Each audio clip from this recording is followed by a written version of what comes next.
What up? What up? Day 4. We here. We here.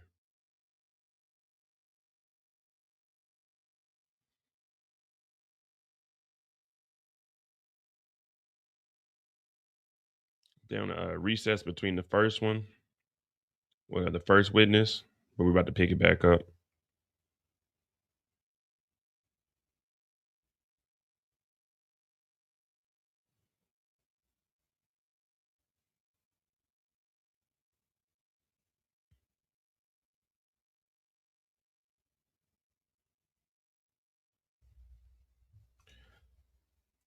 They really got to stop doing this late start. I mean, it's all right, but especially for me, it's like, man, I got stuff going on, and then to just drop everything and pick up at 10:30, kind of rough.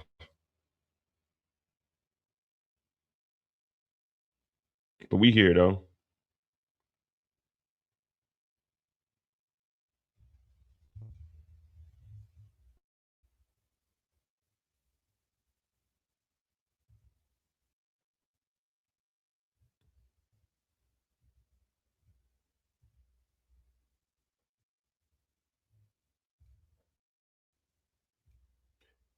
Day 4, got a couple witnesses. Yesterday we had the FBI agent was up there for about 2 hours. Then we also had the LAPD. They were trying to build that RICO on Diddy, and they were trying to do a RICO on Suge. What's up, Rachel?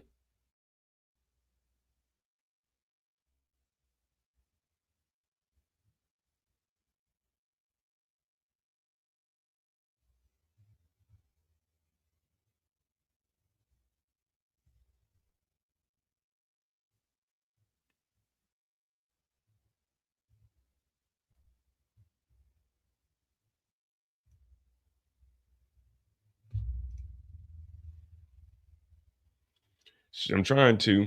Um, I need a consistent like little. Ray and Lane, they both did. No, the other dude, Guitar Carol, or what the. I need a consistent Little Dirk one. So if y'all know anybody that's going to be in the trial of Little Dirk, right now they're just doing jury selection. But if you know anybody that's going to be in there, drop that link for me, and I'll be able to do the live update to that also. Let us know if that seating arrangement is right or wrong. Anything you want to change for the seating arrangement or whatever, just mark it on that one. Wherever you were sitting, wherever Lando was sitting, who was in that car behind. No, well, y'all know this shit already. But the seating arrangement might be, because were you driving? What? Were you driving in the first car? Because see that line says you're driving, okay.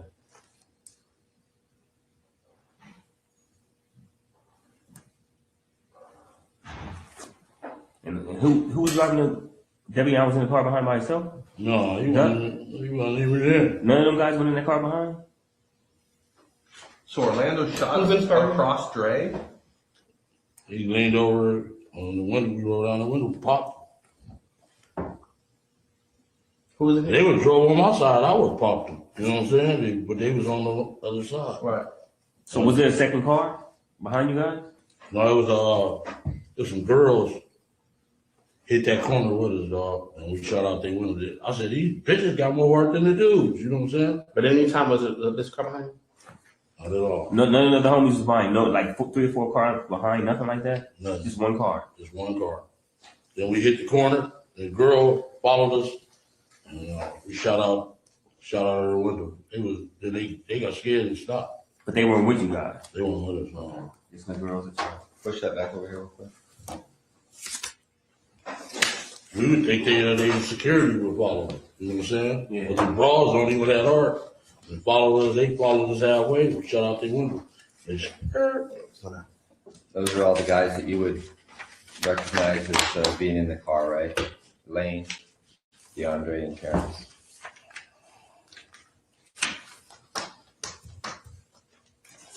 Yeah. Okay. T-Brown. Yeah.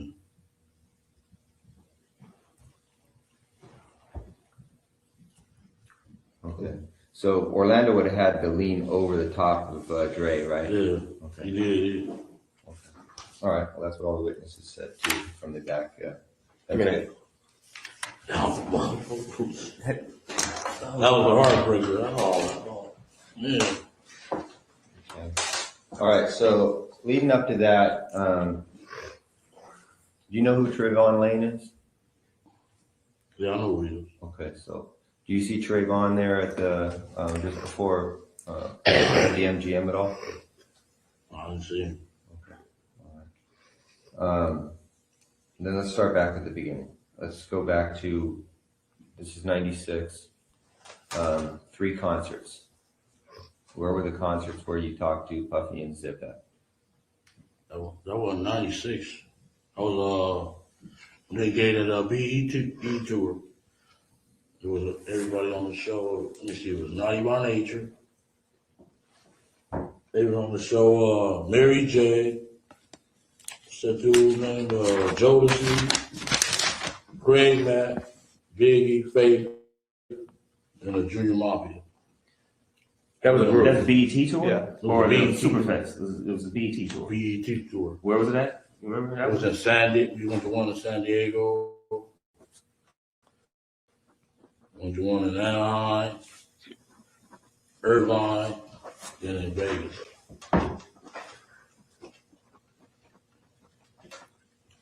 You know, all 4 of those locations, San Diego, Anaheim, Irvine, and Vegas, that was all the same tour? It was all BET tour with those acts? Except the Irvine. The Irvine was a summer jam. Okay, can you hit those acts again? Naughty by Nature, Biggie, Faith, Jodeci, And Mafia. Junior Junior Mafia? Mafia and Biggie. And Faith Evans, right? Yeah. Okay. All right.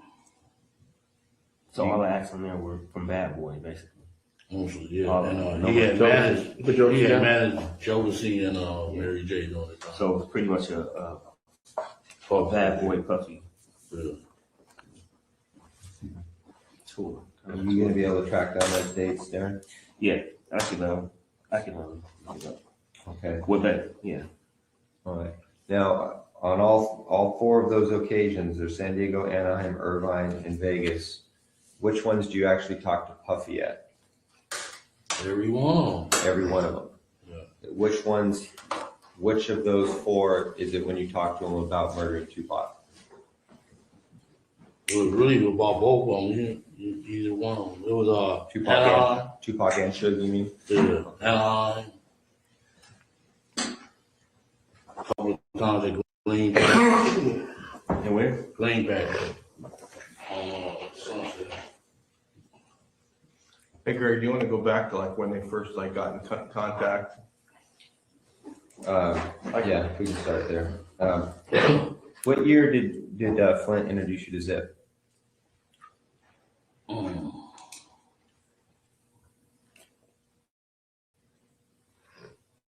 It's like maybe like 91, 92. Oh, way back then. Yeah. Okay. Early 90s. Where does Flint introduce you to Zip at? We had a baseball game. And he was they pitcher, they was calling him Dwight Gooden. We got a Dwight Gooden. We used to play for like cases of champagne. They bring their team and we played in the Southside, yeah. Southside Santana kind of like thing? Or just split? They really think he an imposter, the Santanas do. You know what I'm saying? Cause he just like really, they charge him, you know what I'm saying? He gonna join their gang, they was the baddest gang back then. But they don't really recognize them. They be on their ass, asking them for money and everything. But it was Santana's baseball team. No, Playing there was Southside. some LA dudes. It was Kelly, Keyshawn Johnson, a few. All the celebrities out there. Was it like a high school field? Like a local No, field? that's Park, South Park. So, okay.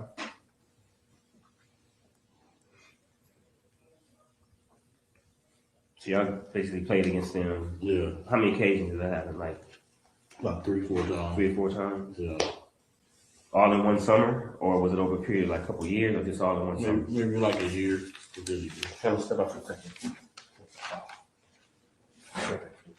Yeah. And you were the captain of your team? Yeah. And who was the captain of the other team? Flint? Yeah. So basically your team was his team. Whoever he bought, most of your players were what? Southside. Yeah. And he bought a lot of LA cats. We had a little barbecue and we kicked it up. When we lost the game, we paid them the bottles. Went to the store and paid them the bottles. So you played for what, Cristal or for Champagne? Yeah. Dawn, Cristal, yeah. Okay, so that's early 90s. Flint's was busy doing PCP even back then? I can't say, he was kind of starving then. Okay. He used to always ask me for money and all that shit. But 91, then we went out there in 91. To New York? Yeah, about 3 weeks. Because he bought Zip to like the last baseball game or one of the first baseball games. Did he come to all? Did Zip come to all 3 games? Yeah, he used to come out. Yeah, he was a pitcher. Okay. And then Okay. they used to call him Dwight Gooden. Oh, okay. Dwight Gooden for y'all. That's how Flint introduced him. Is Dwight Gooden. Boom. He came in. He was a pitcher. He's doing them fancy curveballs. Could he throw? Yeah, we used to take. We was good athletes in Southside. A lot of good athletes. Yeah. Orlando was a good actor. But is that who you know as Zip? Yeah. Now he got hair now. That's no. That might be old. Oh,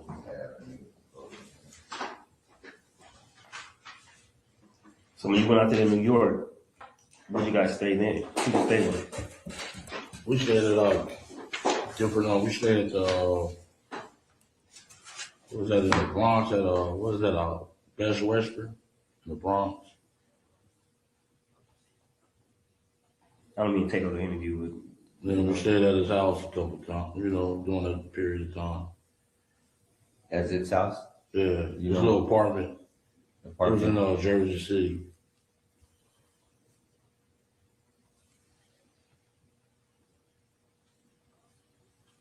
Okay. When you're out in New York, is that when you meet Puff out there? Not doing that. I met him. He gave a party at some little club down Santa Monica. Paradise.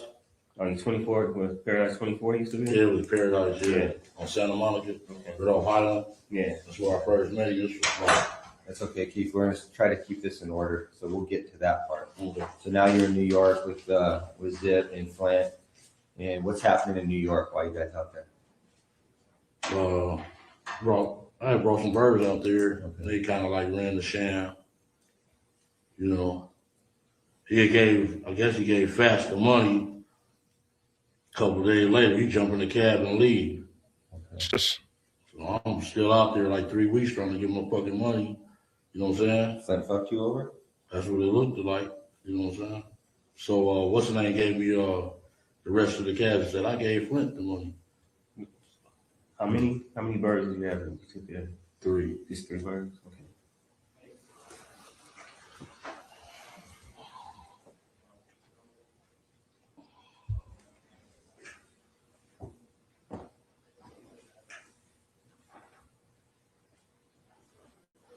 Because Zip tells you that he already gave Flint the money, Flint's boned out, Yeah. and then Zip gives you the remainder of the money? Yeah.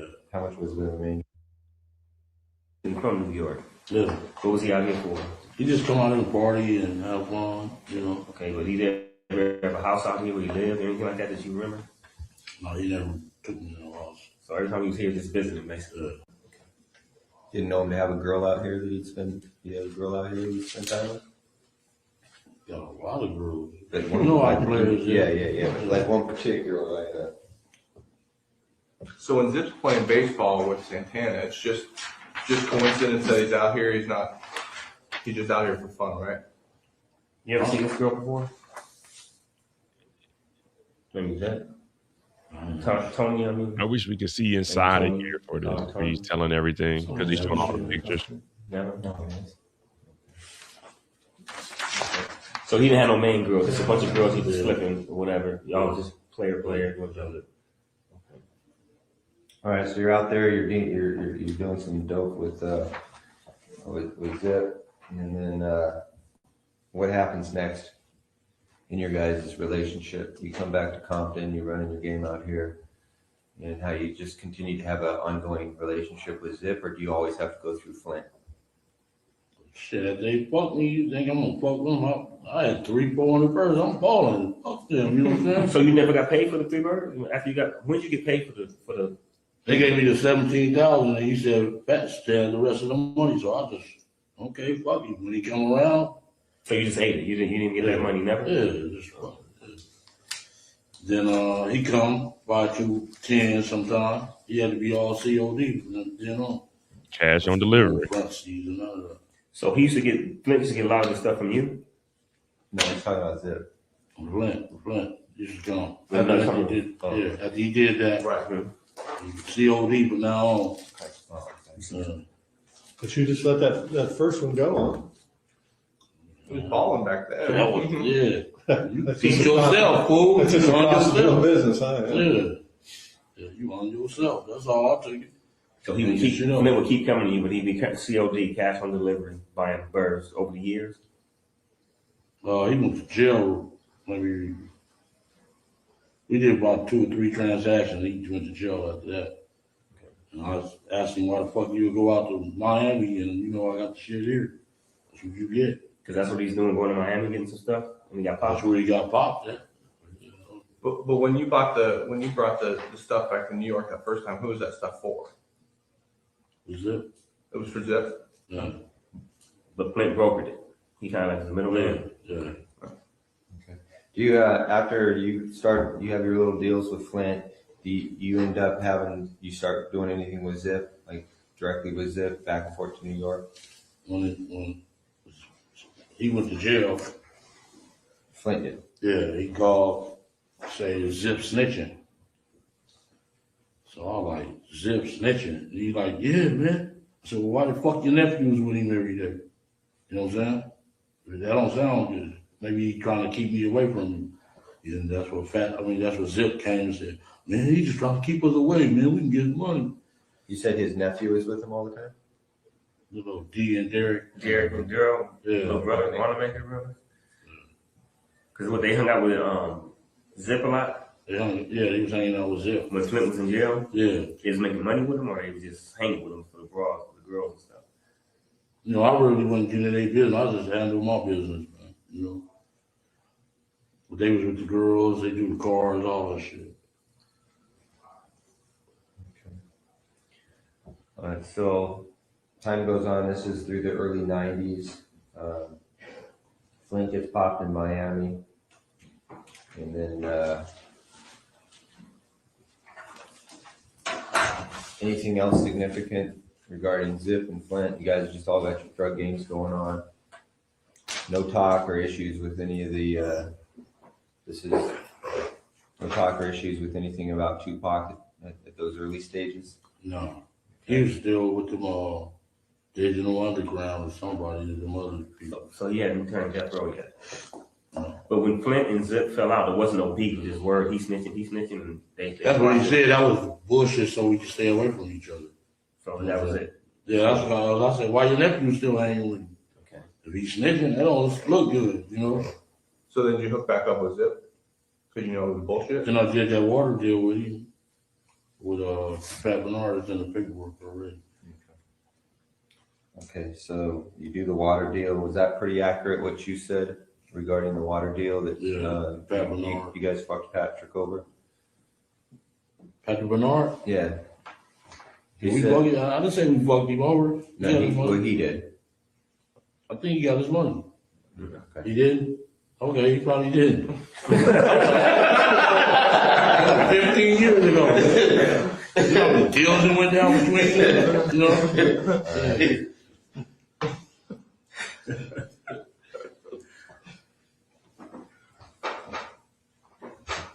Now, why is the PCP deal getting brokered by you and not Flint? Why isn't Zip going directly with Flint?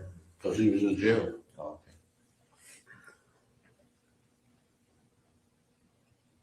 So you became closer with Zip while Flint was in jail. You started doing business with him. Yeah, we started hanging out when he come to LA. He'd come and hang out with me. We go partying. You know, First class. and everybody was cool on Flint at that time. Like, man, because he was in jail, whatever. And this shit don't match neither. 100 fucking keys.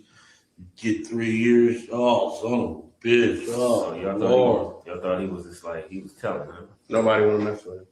Man, we know in Corey, 200 keys in Columbus, Ohio, you get fucking 30 bucks. Oh, man. I got more than that on a phone call. You know what I'm saying? Who's your lawyer? Actually, Keffe in there talking this shit, ain't he? They said he was moving 300 bricks a month, 200, 300 bricks. So whether we like him or not, hey, they called him a crackhead, but at one point, hey, he was the nigga on the block. Deals doing deals in between. At some time, how does Pac or Big get brought up into the situation as far as you? We just started kicking it, and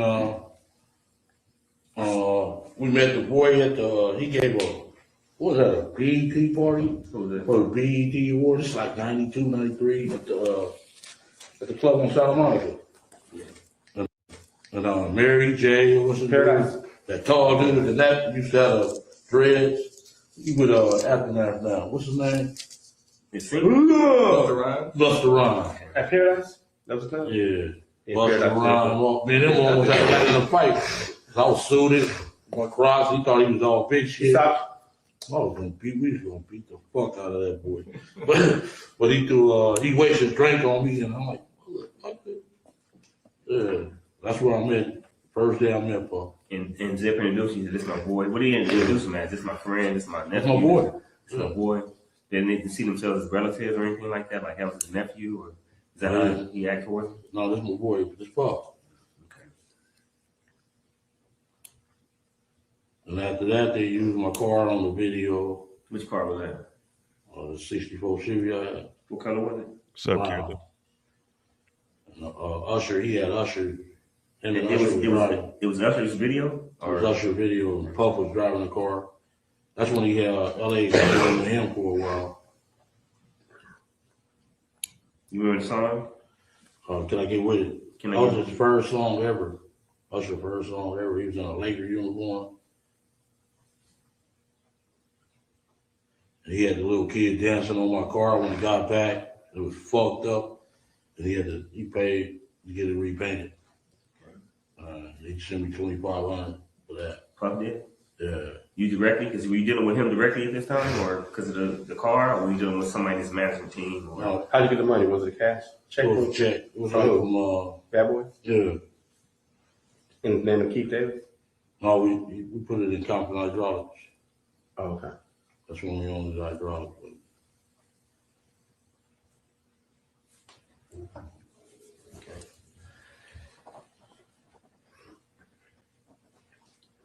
So what's the cat's name again? The video I dude? didn't fall asleep. I was up the whole time the live was running. Can I get with? That was 92? What year was that, Gang? I better It's like run 92. You watch First the time. 92, 93 He was years. like 16, 15 years old. 14, yeah. You go back and look. Mama, can I buy the car? Yeah. And then after that, was a relationship right with you and Zip? And Puff? We used to go clubs, go to the club, you know, and pop the bottles, all the bitches come. Yeah. Good style, right? Yeah. How often would he come out here? Zip? Shit, like once a month. Did Puffy have a place out here? Didn't he have a place out here? Where you staying at? House? Back then, no, he didn't. He was scared shitless out here because of the voice. So that beef had started by then? No, it started when they went out for that award Yeah. in New York, and he said, "You want to be in fucking, you want to be in your own video, not this motherfucker dancing." That's when it started.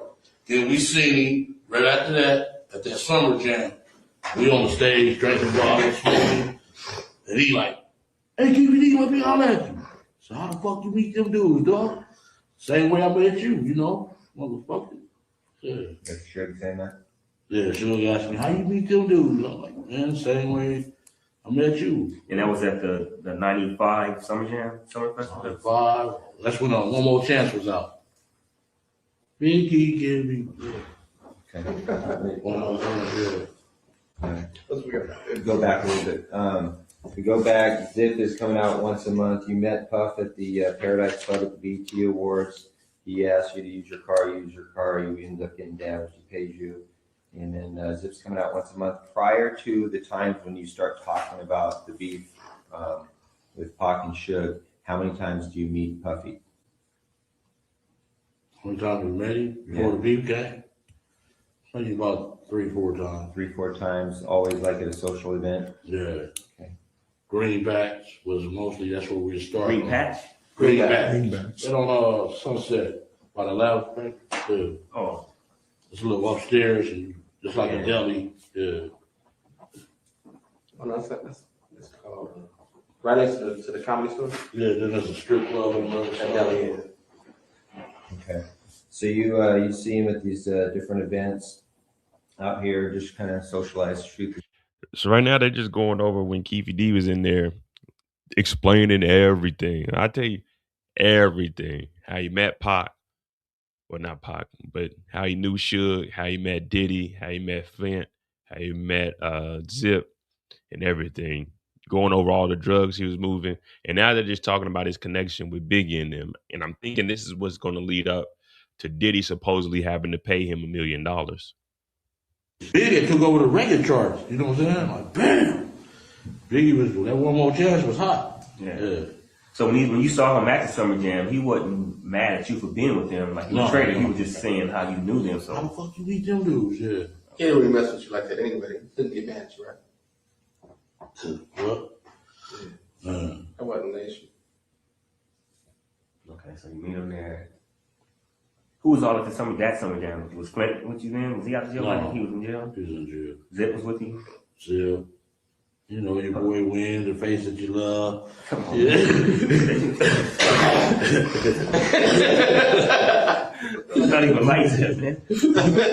No, he told me that. It's just a face you just love. Oh.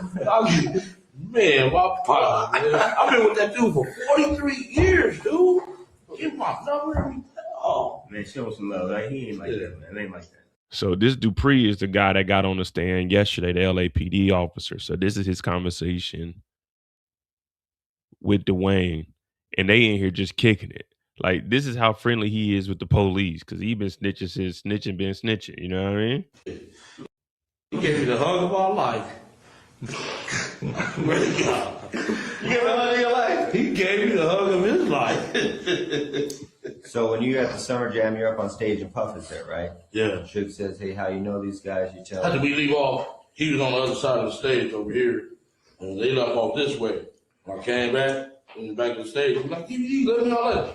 Went over there, and he told me, man, how you beat them dudes? Same way I met you, motherfucker.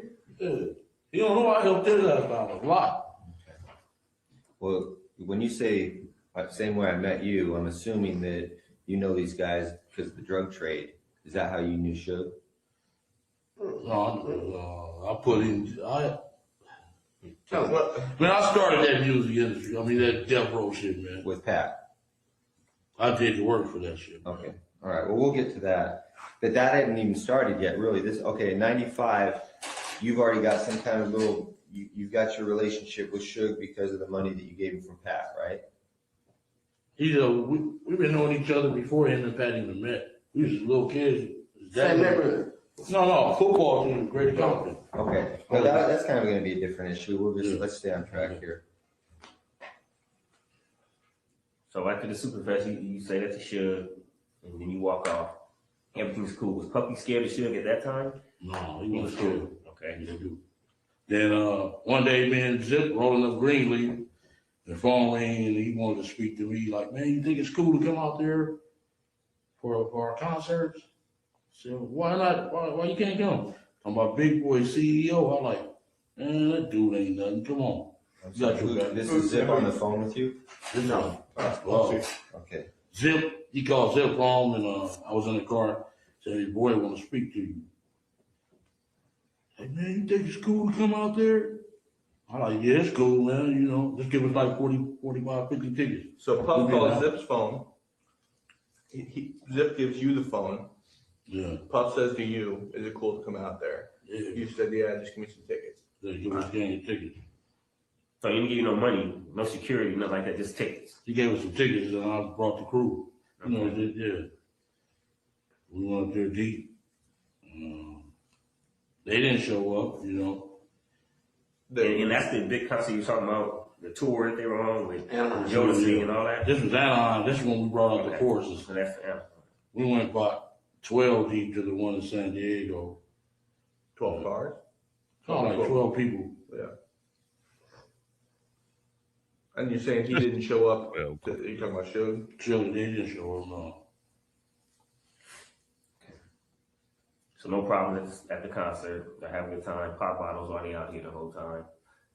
When nothing else happened, no other events happened, no problems during that time, right? Right. No problem. Okay. You and Zip keep doing what y'all doing, no business or whatever. What's the next little thing that might have happened? You know, as time went by. Because by then the beef should have jumped off, already been coming that way. Yeah, that's where it started. I think the boy in Atlanta got shot. Jake. That sugar partner from, I think he's from Capitol Park. Yeah.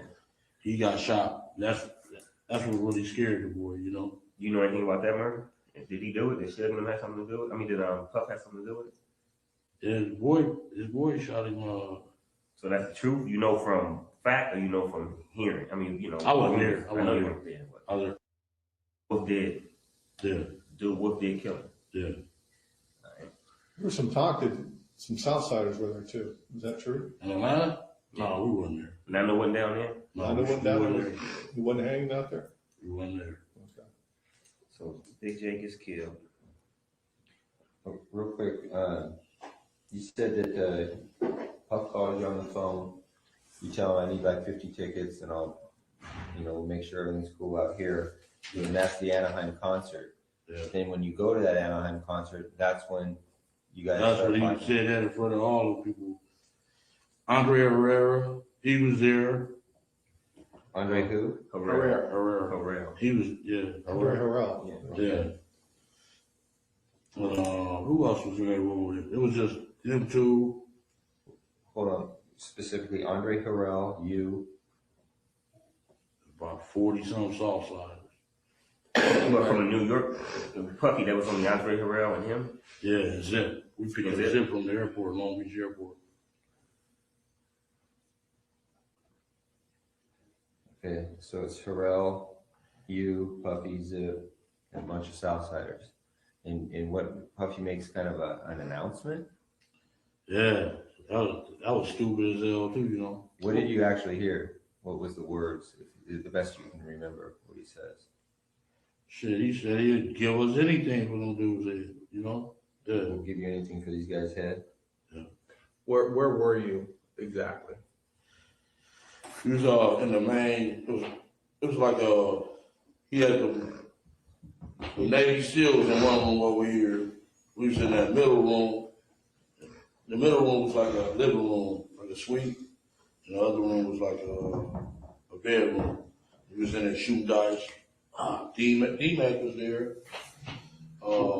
That other dude, what's his name, Trev? We shooting dice. OJ daughter, she was at the motherfucker. Did she hear this being stated? And It was mostly, this was after the concert. Before the concert, he stated that. After the concert, that's when everybody came back to the room, did a little party, shoot dice. And all was that. D-Mac there before the concert? No, So D-Mac wouldn't have heard that? no. So were you in a hotel? Were you at the venue? We was at the hotel when he. Hotel? What hotel? That was at Anaheim, the Hilton or something. Okay. One Sheridan or Hilton? I think it was the Hilton. So you're like in the suite at the Hilton or something? Yeah. Okay. I think it was Halloween night because she had on a cat suit. And Trish had her on the bed like, make me out for me, baby. TT.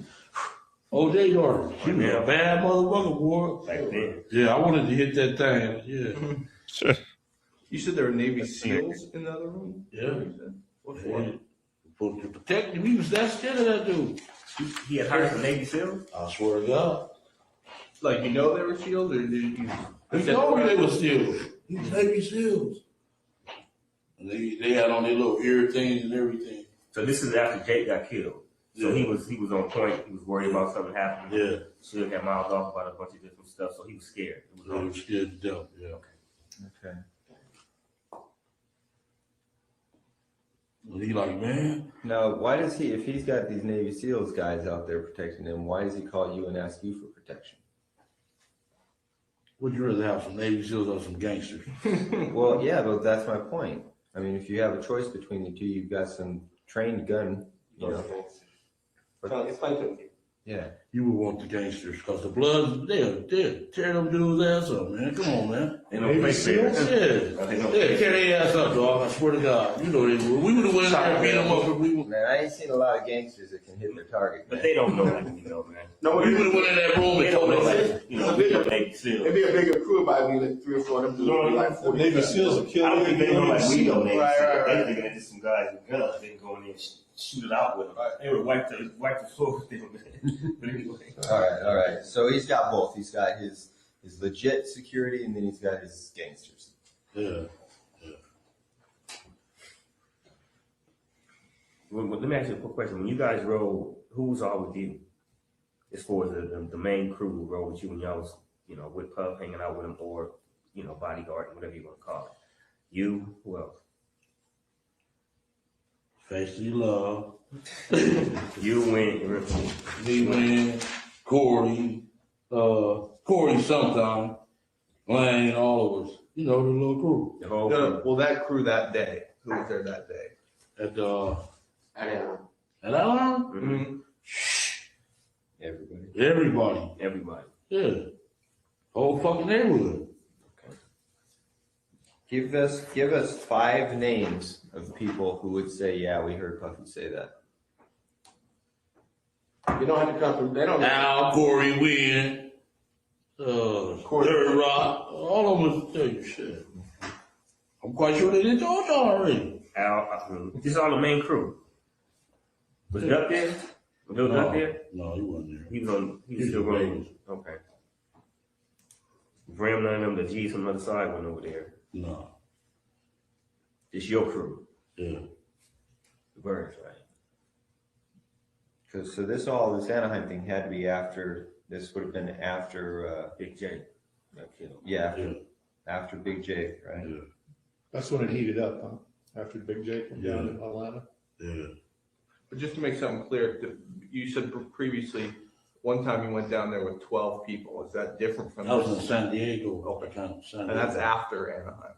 This is before Anaheim. Okay. Before Anaheim. So Anaheim was pretty much the last big concert you guys went to, and that's when all that stuff happened. As far as Puff saying, you know, I give y'all this. Yeah. Uh-huh. Then we went to Vegas. Puff saying, you know, I give y'all this. Yeah. Then we went to Vegas. Vegas at the MGM. They got pictures and everything. Sure. Magic Johnson that gave a big party out there, and we went to that thing. Were they there? Who? Puff and them? Yeah. That We was smoked Vegas. weed. I ain't never seen them over smoking weed in the MGM like that. But man, y'all is crazy as hell. You know what I'm saying? They just smoke it wherever they want. Yeah. Had the thing roped off. Yeah, that was some big shot shit. I was like, boy, y'all got, because in Las Vegas, they'll take your ass to jail for a joint. You know what I'm saying? A half a Yeah, joint. they'll fry on that. Yeah. No, Alright. I'm sorry. Go ahead. I just wanted to get back to the schedule. Yeah, just get the timeline in order. Big J gets killed in Atlanta. The thing in Anaheim happens after that. What point, if you remember, is it when Puffy takes the stage and says, "Hey, if you don't want your producer," or I'm sorry, Yeah, that's Should when get the up on- beats. Yeah. when does that happen though in relation to these other events? Because we're trying to set the stage here, and it's important we get this in order. Had that already happened before Jake gets killed in Atlanta, the bodyguard? My girl got all that memorabilia. I can go look through that shit. You know what I'm saying? That was back in New York, right, when that occurred? Yeah, when he was on stage. And really, the Wu-Tang was on their ass. They was the one dancing all in their face. You should have started a beef with them. You know what I'm saying? Puff them was like little kids, you know, Junior Mafia. Yeah. I think it happened before, though. Before Jake? Jake. Yeah, before Jake. So you could see Suge getting up on stage, making fun of Puffy. Yeah. Because that was like the thing that started Or did it trigger it? everything. Before anybody got shot, That killed, was a security. lot of disrespect. Yeah, that was disrespect like fuck. Because that would set kind of a motion for That had to be before. It's just wild. Like listening to all of this and knowing that he was just in there freely talking to these police officers, just telling them everything. Now there is a clip where he allegedly was calling I think it was it Mob James? I think they were either him or Reggie White. I mean Reggie Wright, where he's calling him a effing rat. But it's like, dude, you were in here just casually talking to the police about everything. He's giving them a rundown for when he first met everybody. So from like early 92, 93, from the baseball games to when he met Zip, all the way down to the BT tour where Bad Boy was on the road. This is ridiculous. All right. Okay, so right now we just got the Anaheim. Let's go back to, you said San Diego was before Anaheim. Yeah. What happened in San Diego and how'd that develop? Zip came on the street and said the boy wants to come down there to the concert. We jumped in Zip van and my SS and rode down there by 12 deep. Matter of fact, the Dallas Cowboys stayed in the same hotel room. Okay, let's hold on there just for Same a second. hotel. Same hotel, yeah. Okay. Same hotel, not the same room. So Zip called you or you were with him? He came on the street on Burris and we jumped in the van, went out there.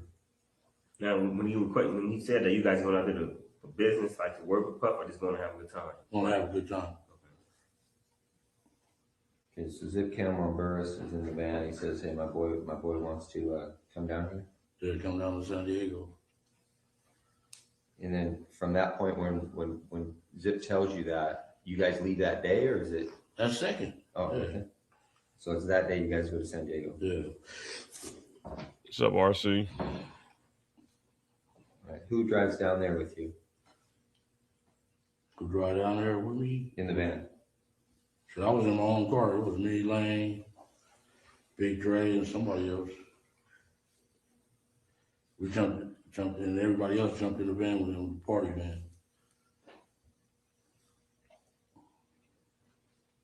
What color was that van? Black.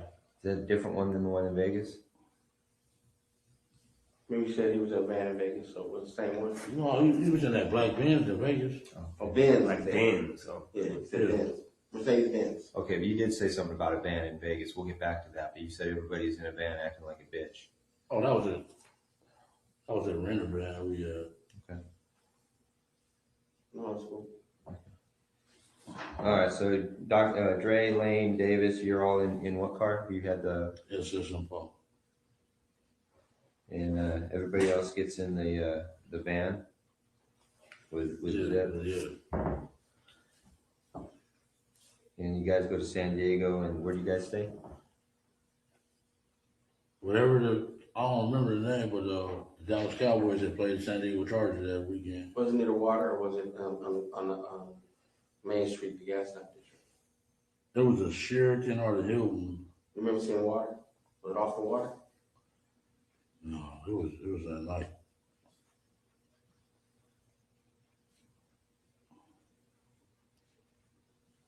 That'd be a nice place. Cowboys are staying there. Yeah, that was my team. Yeah. Well, that should be easy. There was a lot of girls, boy, they groupie business. Yeah. Okay, so you and Zip and the rest of the crew down there. You run into Puffy at the hotel or at the concert? We ran into him at the concert, then we went to the hotel after the concert.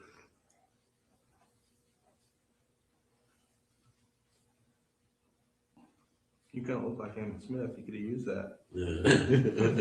Yeah. Okay, let's go back to the hotel. And how's what discussion regarding Tupac and Shakur? What happens there? I don't think he really discussed it then.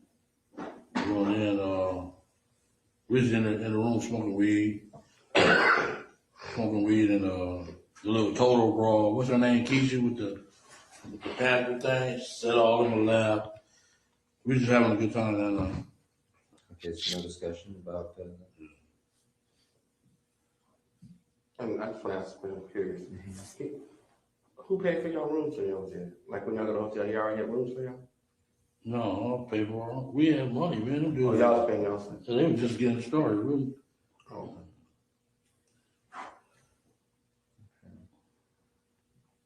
All right, so San Diego happens. Then is there anything else that happens between San Diego and Anaheim? I don't know if that concert in the thing in Vegas was before Anaheim or I know Magic Johnson gave a big party there Okay, let's go into that. Magic Johnson gives a big party out there. in Vegas. And you go out there with Zip?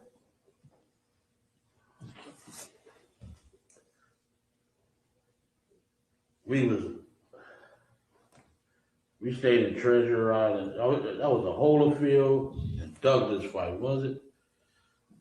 The Holyfield Douglas fight. He was going to a lot of fights, but that's all there really was back then. You go to the football A game, nice fan, man.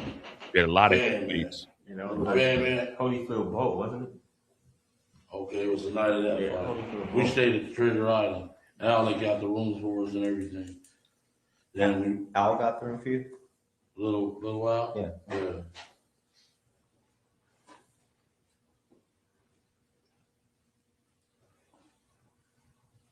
Then we went and met him at the MGM, him, Zip, and Biggie, all of them was there. What's Lance. I'm sorry. What's the first time you met Biggie? First time I met Biggie was in San Diego. The San Diego concert and everything? Yeah. He was in the room with y'all or whatever? Yeah, smoking weed. That's the first time all y'all met him. Yeah. Good question. Break and then All right, play I was- second half. You read my mind. I was going to do it at about 3 o'clock, so you beat me to it. We're going to take a recess at this time. During the recess, you are admonished not to talk or converse amongst yourselves or with anyone else on any subject connected to the trial, or read, watch, or listen to any report of or commentary on the trial of any person connected with this case by any medium of information, including without limitation, newspaper, television, internet, radio, or form or express any opinion on any subject connected with the trial until it is submitted to you. We'll have you guys back here at 3:15. Please rise for the jury, everyone. Little 15-minute break.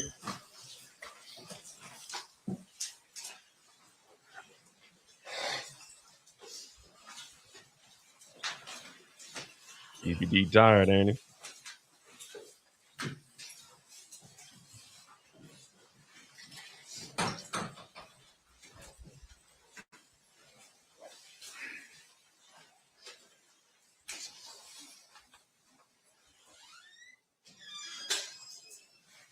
For the record, the jury has exited the room. Will be in recess. All right, we'll be in recess. All right, so while we're here, we'll jump back and forth to the Lil Durk case because obviously we don't have any cameras in there. I do have one or two channels of people that are out there, or at least getting information. Let me see. Keffe D ain't doing nothing today besides going over all the audio that he has. But remember yesterday they were supposed to talk about the audio, and shit, it's just hours and hours and hours of him sitting in there just talking to the police, living it up.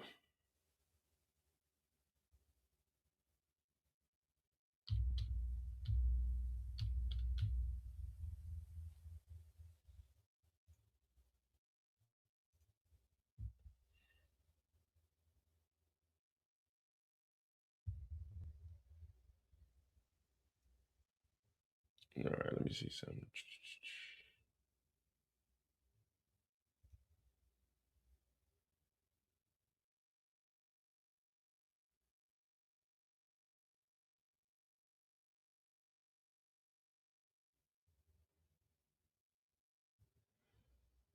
Uh,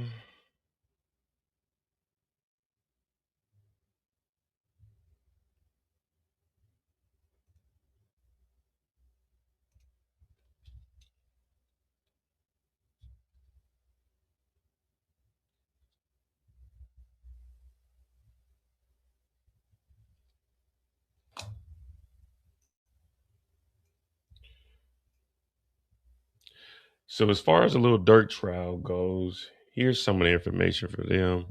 A Lil Durk and co-defendants lawyers arriving. This is a cousin Timo or Tino. Tino is funny on X.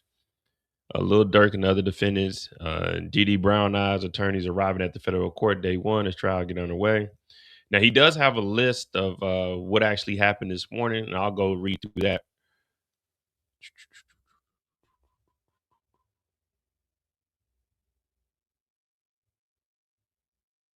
All right, here we go.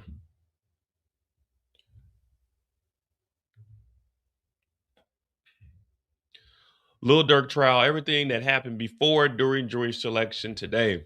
Before 80 prospective jurors entered in the courtroom, Judge Fitzgerald handled several important issues with the attorneys. The indictment and Wilson's defense. The judge emphasized that the government needed to be concise and clear when explaining the indictment to potential jurors. During the discussion, Mr. Wilson's attorney argued that Wilson was not specifically mentioned in the indictment and that he had no motive.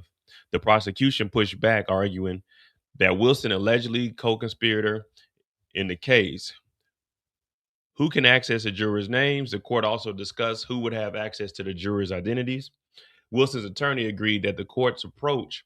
Lil Durk's attorney, Drew Finland, argued that the investigator, Denise Delaware, should be allowed to access a juror's name so she could conduct thorough background checks. Finland explained, this is Drew Finland, the lawyer for Durk, explained that he had previously worked with Delaware on the Boston bomber case. What happened with that? Drew Finland worked on that case? Let me see something. Drew.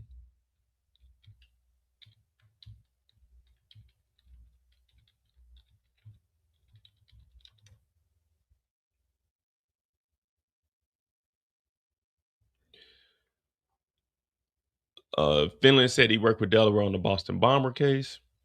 The government pushed back and wanted to know exactly what the defense planned to do with the information. Judge Fitzgerald essentially responded that the purpose was obviously to conduct background checks. The judge ultimately approved Delaware to have access to the jurors' names.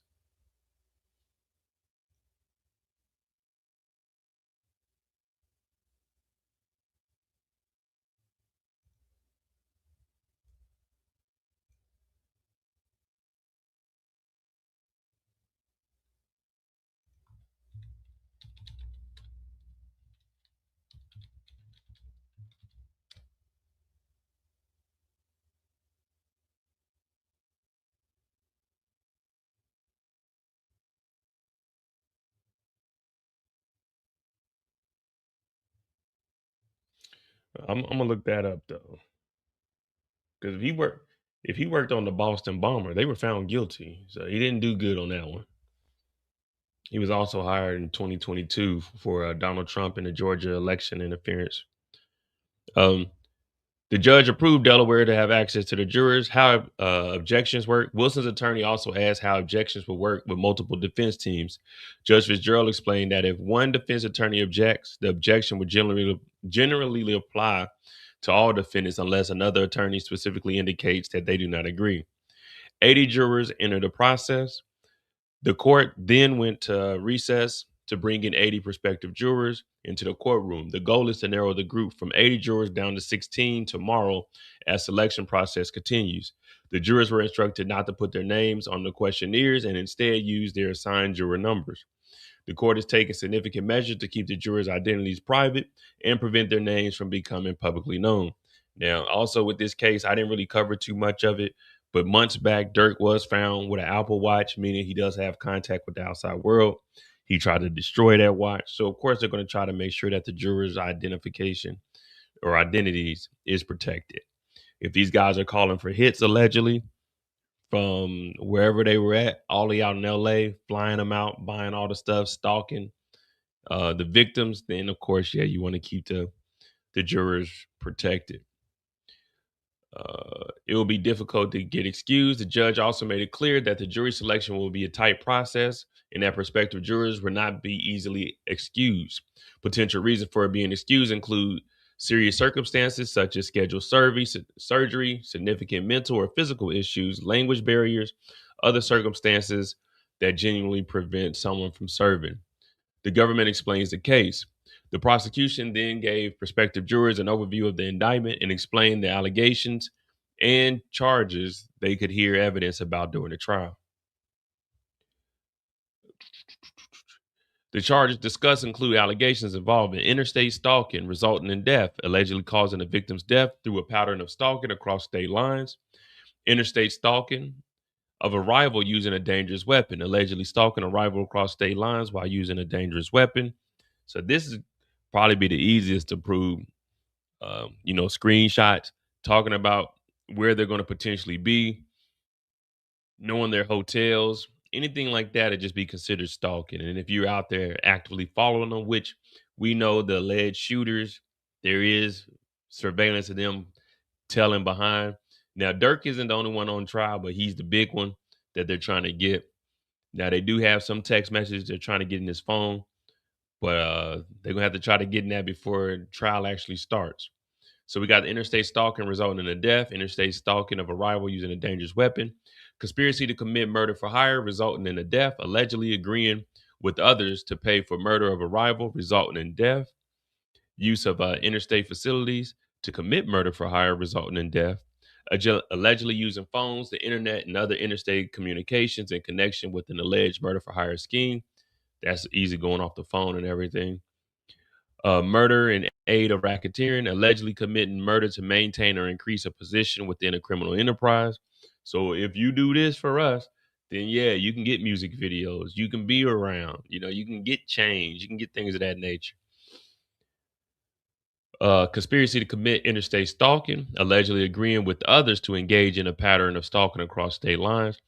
They put a text message out. Hey, you trying to go and do this? Yeah, I'm with it. Hey, there you go. Conspiracy. It don't mean you were doing it. It don't mean that there's hard proof and facts that you participated. But there's a conspiracy. Hey, conspiracy could just be me and you conspiring to do something. Hey, you thinking about robbing that bank? Yeah, we should do it. We should go through with it.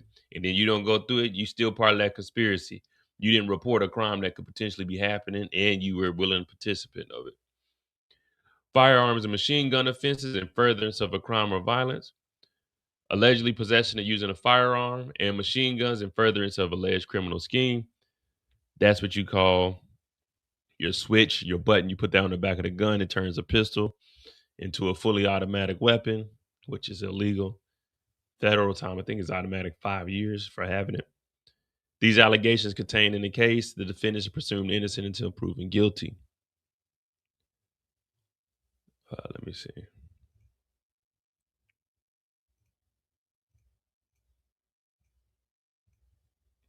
The judge momentarily misspeaks on pleas. After the indictment was explained, Judge Fitzgerald appeared to mistakenly tell the jurors that all three defendants pled guilty.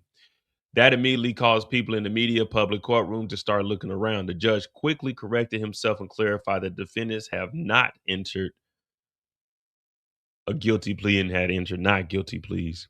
The judge tells the jurors this is not a gang case. So he does make that clear. So there's no furtherance of the gangs or anything. But he also specifically addressed that the issues of alleged gang evidence. He told the prospective jurors that this is not a gang case while explaining that the government may attempt to introduce evidence involving alleged gang activity. So disregard any gang activity and just look at it as they were gang members, but this isn't against like a rival gang or anything of that nature. They were gang members just doing gang shit to regular people. Not saying that Quando Rondo and his cousin weren't gang members. They're just saying this isn't a gang case. The judge emphasized that such allegations are not automatically relevant simply because they are presented to the jurors. The jurors will ultimately have to determine whether the evidence was a proper foundation and what they can consider. That's a wrap for day one. Now, remember, they're just going in here trying to do jury selection. Trial isn't going to start till next week. So they'll probably get the jurors selected tomorrow, maybe run into the weekend or maybe on to Monday. And they'll probably start mid next week unless the jurors thinking about starting it off Monday morning, bright and early. After instructions and indictment overview, the prospective jurors were sent to the jury lounge to complete their questionnaires. They were instructed to return to court tomorrow at 10 a.m. So 10 a.m. tomorrow will be, one is 8 o'clock for me. No, one is 10 o'clock for me. So they'll be there about, what day on LA? So shit, it'd be about 7 o'clock for me. Tomorrow is expected to be a major day in jury selection as the court works to narrow down 80 to 16. So we'll just be getting little small updates like this while they're doing jury duty or jury selection.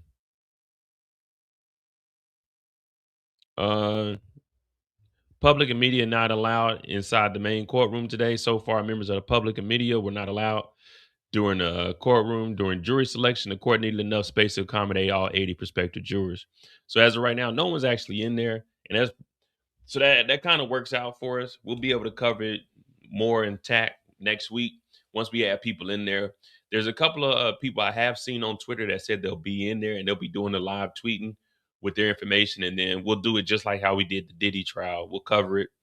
We'll go over whatever they talk about as the live updates come. And I don't know, I might jump back and forth depending on we'll see how it plays out. We'll jump back and forth between that and the Tupac trial. I kind of want to do its own live and I might just stream the Tupac trial. I don't know. But as of right now, the judge did correct that they all pled not guilty.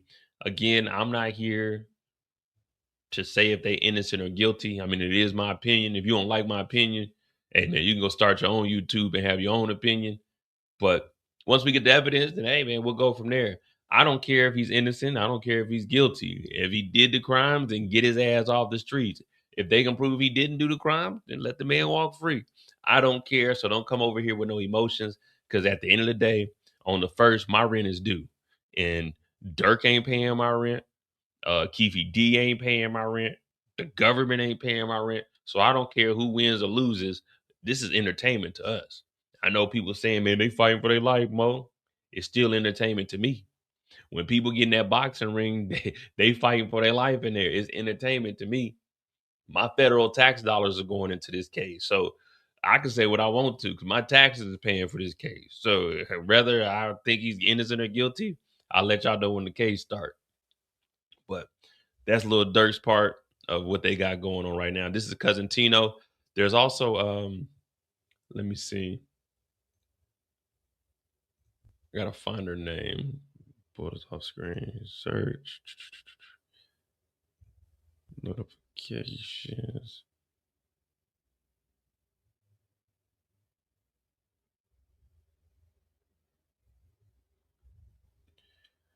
I just followed her today. Let me see. How can I get to my oh, there we go.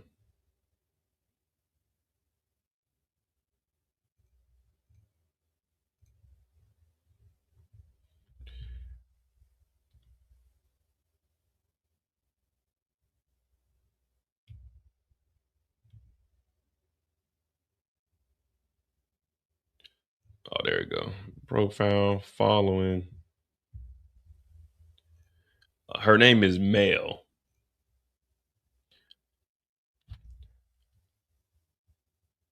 All right, so yeah, Mel will be in there. And Mel said,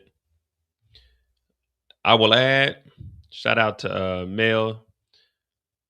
You've got Mel. I like that name. She said, I will add, I hung around in the overflow room after jurors were excused and all the public left because I wanted to see if attorneys had further arguments to make.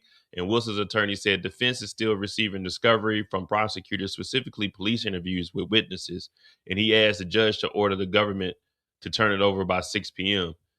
The two sides talked and it seemed like government will be turning it over ASAP. So no order from the judge. All right. I should note I arrived late this morning, so I understand there are some reporters that may have went to the 10th floor and seen the jurors, may have the ability to speak to them. So again, the prosecution, they still have stuff coming in. Remember, they're trying to get in Dirk's phone.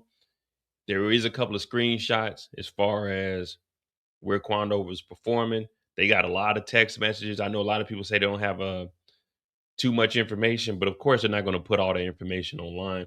So they're trying to get all of this, and we're going to see how this plays out. But this is day one of Lil Durk's trial. Again, tomorrow just be jury selection, trying to go from 80 to 16. And we'll see how this plays out in the long run. And we'll get back to the Keffe D trial. Now, I do have hit that like button, hit that subscribe button. I do have both of them up and running, and we're going to just see which one is more interesting. Obviously, you know, I'm not really a Dirk fan. I ain't know none of his music like that. I ain't really think he was a good rapper in my own opinion.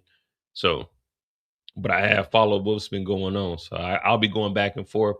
Tupac's case is just cool for nostalgia purposes to be able to hear like everything that was going on behind the scenes. But we know what happened to Pac. You know what I mean? We pretty much knew that decades ago. But we'll follow both cases and see how that goes.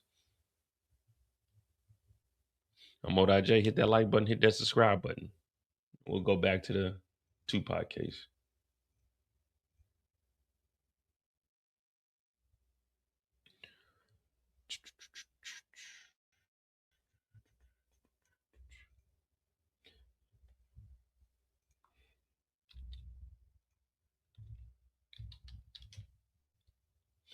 I don't know why they would keep it. They be keeping these phones. They just be doing a lot of wild, stupid stuff, to be honest with you.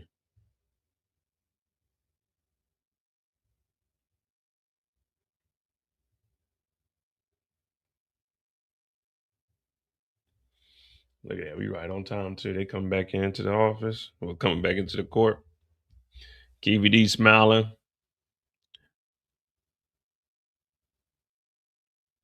Record, back on record in State versus Davis, C-377-407. Anything we need to address before bringing the jury back in?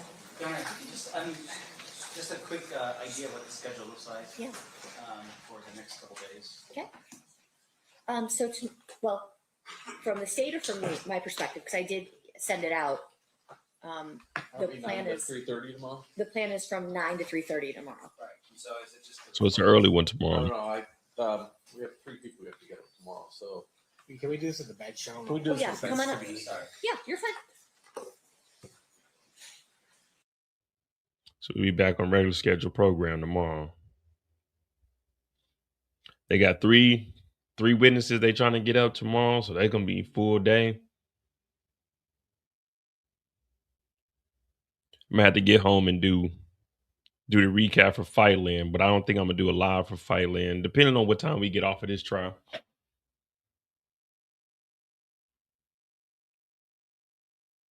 Keffe D wants some water. He's a little parched. He just came back from a little recess.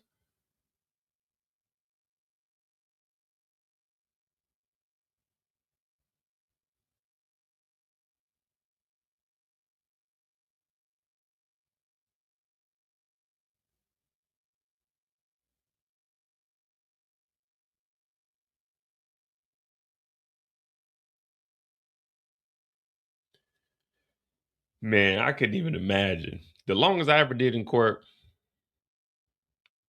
I think I did 3 days in court.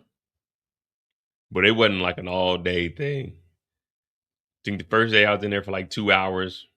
We got out. The second day was the longest, maybe like 4. And then the last day we went in there for maybe like an hour and a half, 2 hours almost.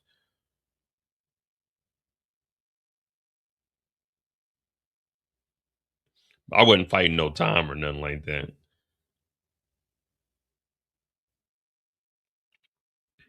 I was just, trying to get some stuff dismissed.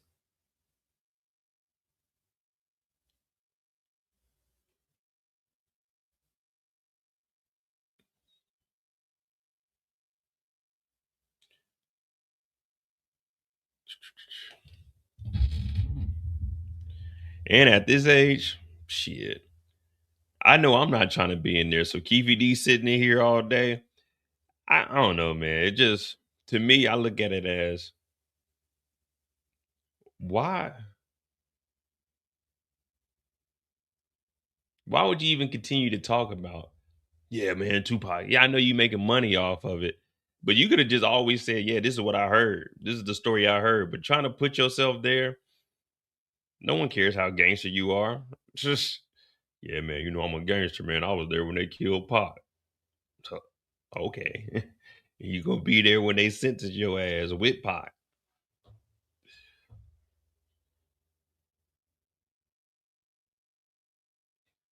But even when you've been in jail, because they arrested him, what, 24? 24, early 25? Shit, this be sitting in the jail cell all day.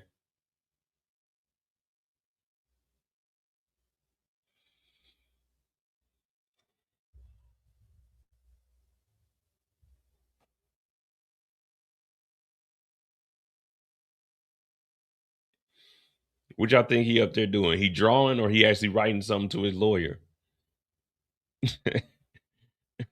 He ain't writing down nothing significant. And ain't nothing that you about to write down and tell the lawyer that he's gonna go up there and be like, all right, cool, let's do this. And this also shows you These lawyers, they be cool with the prosecutors. They ain't got no issues with each other. When this is all said and done, they're gonna go out and have drinks. Hey, that was a good fight you put up there, man. You almost had me with this. If you would have did this, you could have did that. I should have been a lawyer. That's what I should have been. You know, that right there would have probably solidified my legacy. What's up, Rashonda? Yeah, Mo was a lawyer, you know. Mo locked the man up. People get mad at the prosecution. That's their All right, job. looks like we've got our scheduling issues kind of ironed out a little bit. So at this point, I think we're ready to bring in the jury unless anyone objects. Hearing nothing, let's bring them in. Stand for the jury. Stand for the jury, y'all. Hey, stand for the jury, y'all.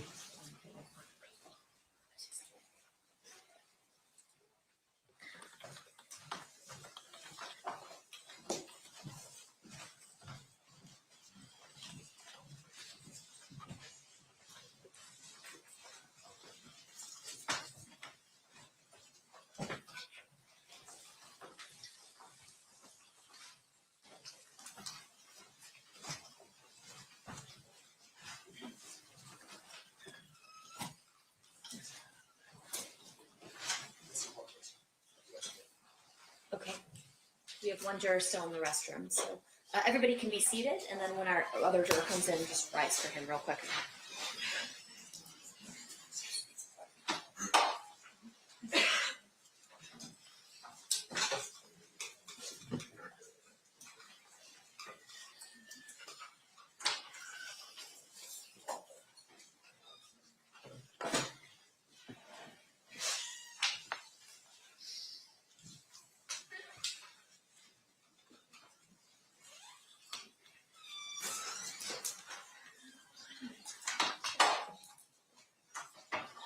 I told the jurors, hey, we stand at one time for everybody. We don't get individual jurors to get to stand up. Hell no. Stand for the jury.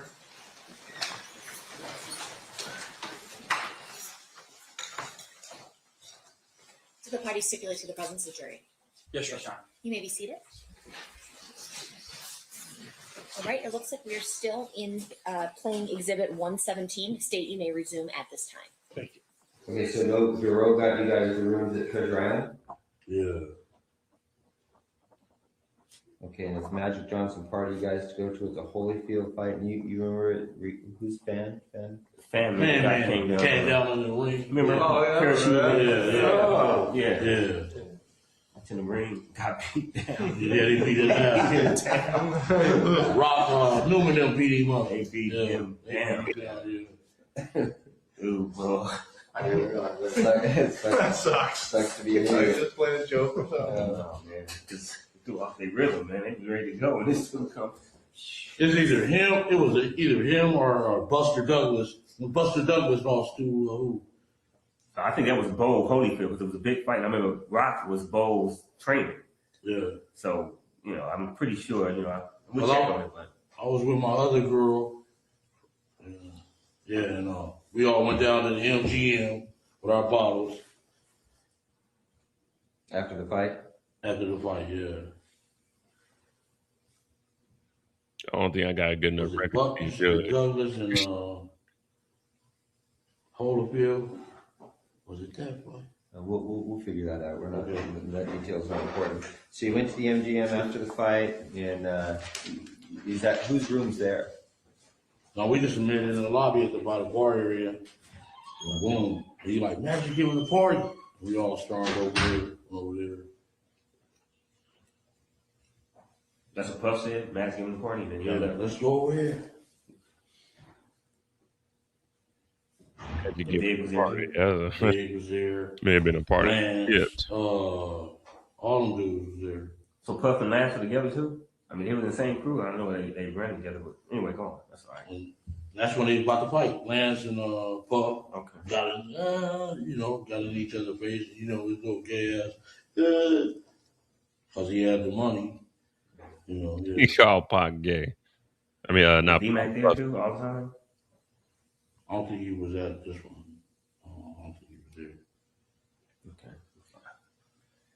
Okay, so Puffy then, okay, so you go to the party, and then is there an opportunity where you you guys talk with Zip and Puffy again about Tupac and Suge? I know he said it at that room in Anaheim and a couple of times at Greenbacks. Okay. Yeah. Okay, so I'll just put you don't recall. Excuse me. Yeah, and when D-Mac told me that Zip got the money, oh man. You know? Okay, hold on. When you get to that, Yeah. that's a good point. We got to work our way out.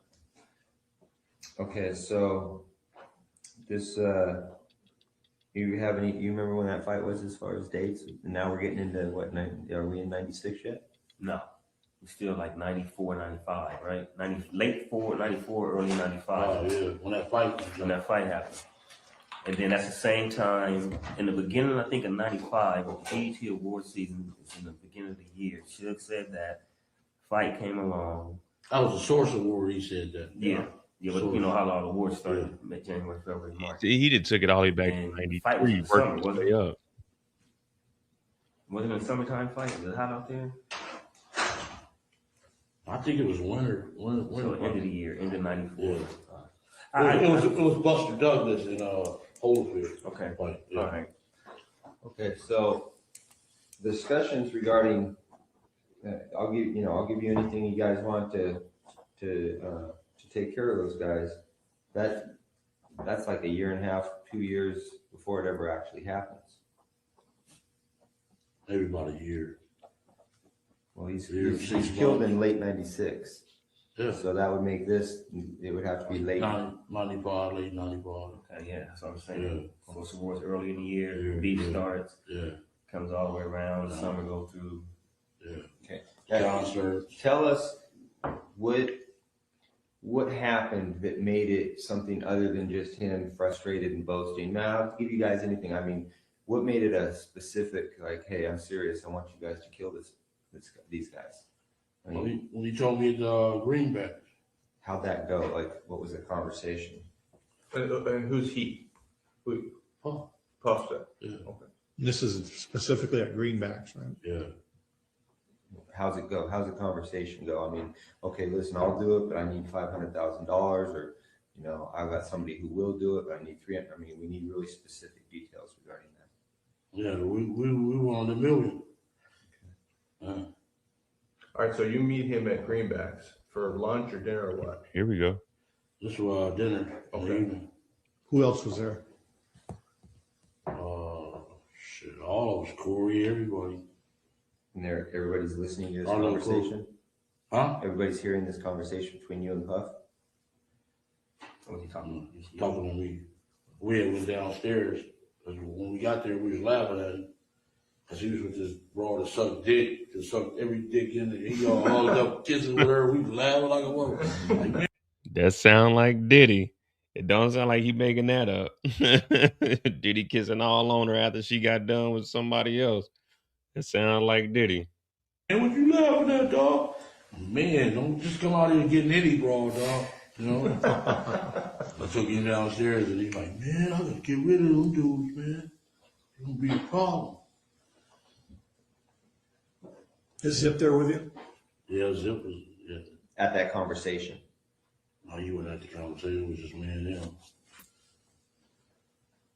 So he tells you seriously, man, I need to get rid of these guys. I mean, he's looking at you in the eyes and Yeah, he's like scared. yeah.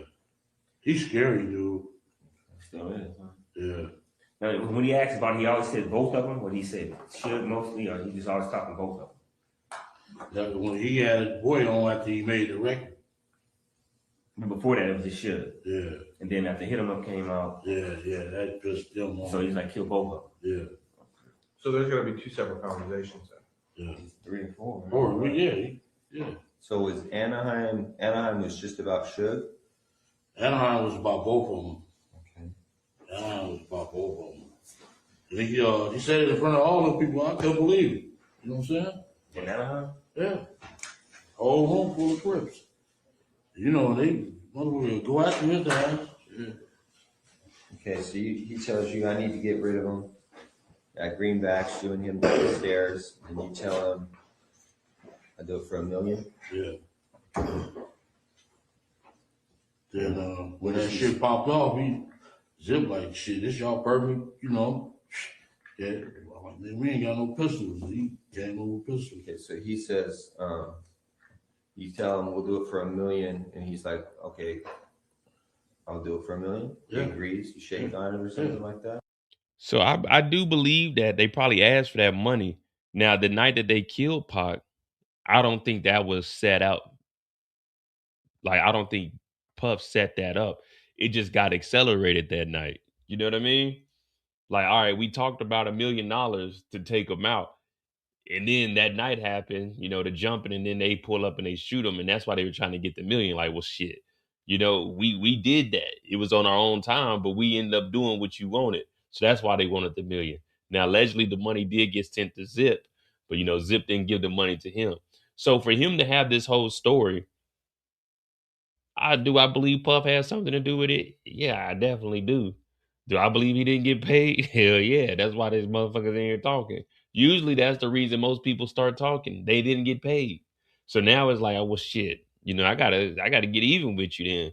Which I don't mind. You know, if you're doing street stuff, there is no street code. All that BS. If you tell me you're gonna give me an M for something and I do it, and you don't give me the M, then well it's F you. So I do believe Diddy had something to do with it, just not on that particular night. But the motivation was there for that million. So that's probably why Keffe D was on some, well, shit, let me give them the gun, let them do it, and I'll collect $1 million. Because I don't know if he told anybody else, or maybe he told them, yeah, Diddy will give us like 100,000 if we can get that taken care of. And then he would have kept the rest of the money. You know what I mean? It's a grimy game. What happened? Gentlemen, he like, man, we'll wipe their ass out quick. You know, it's nothing. So that done, you know, that's easy. Did he front you any money or anything? No, he didn't. Well, after it happened, he called, what's the name? Zip. Is that us? That's us. And the broad was even calling fake. Yeah, that's us. You know, She wanted it done too? she was calling Zip. Is that us? That's us. I'm like, yeah, that was us. Was Keffe, I'm sorry, was Biggie ever involved in any of these conversations about hitting No. Tupac? Okay, it was always just Puff. Puff and Zip. Yeah. You think he knew about it, or he was just like, whatever, he's doing his own thing? He was like doing his own thing. Last kind of kept him kind of Out the window. yeah. So this is all Puffy's doing. Yeah. Puffy was scared of the dude. Period. Yeah, so you guys make the deal for that, and then you guys aren't out in Vegas then with that intention. That's not why you're in No, Vegas.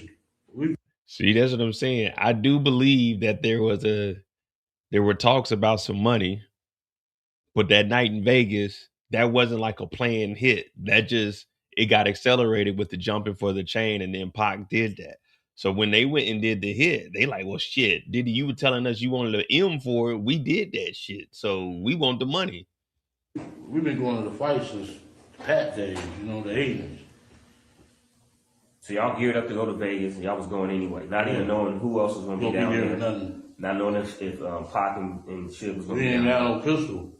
We ain't got no pistols down there, and shit, it was right there. It's a perfect opportunity, baby. That was Zip talking? Yeah. Because of what happened with Lane. Yeah. Y'all see the surveillance I got in the car with in that Benz.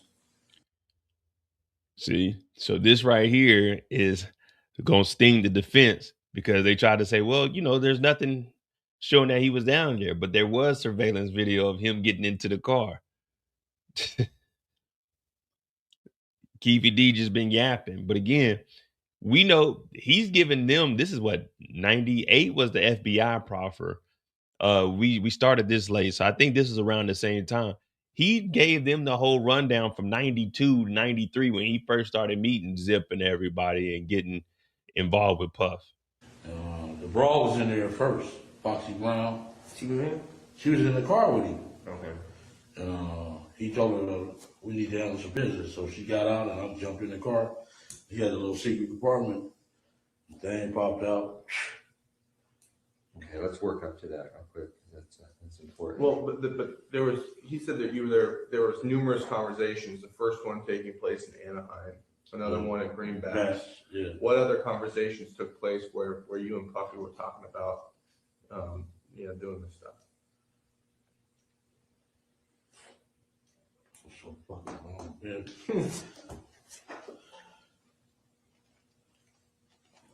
So just to jog your memory, you're down in Anaheim. Puff gets up. He says, I'll do anything to get rid of these guys.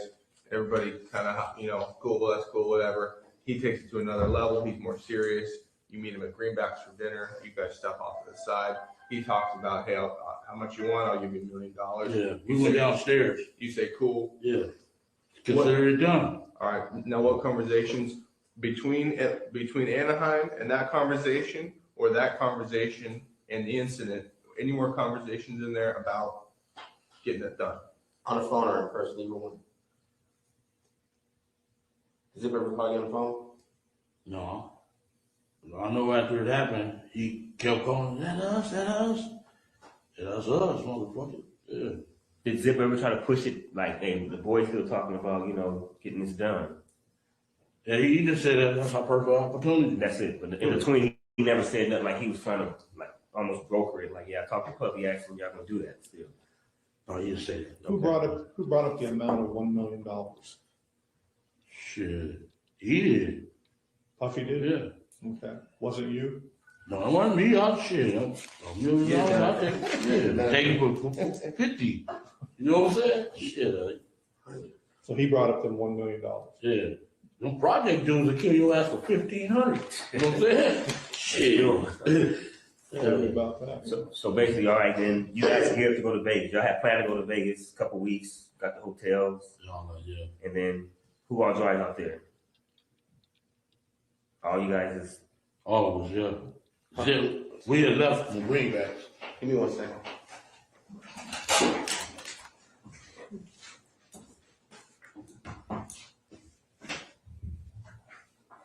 No.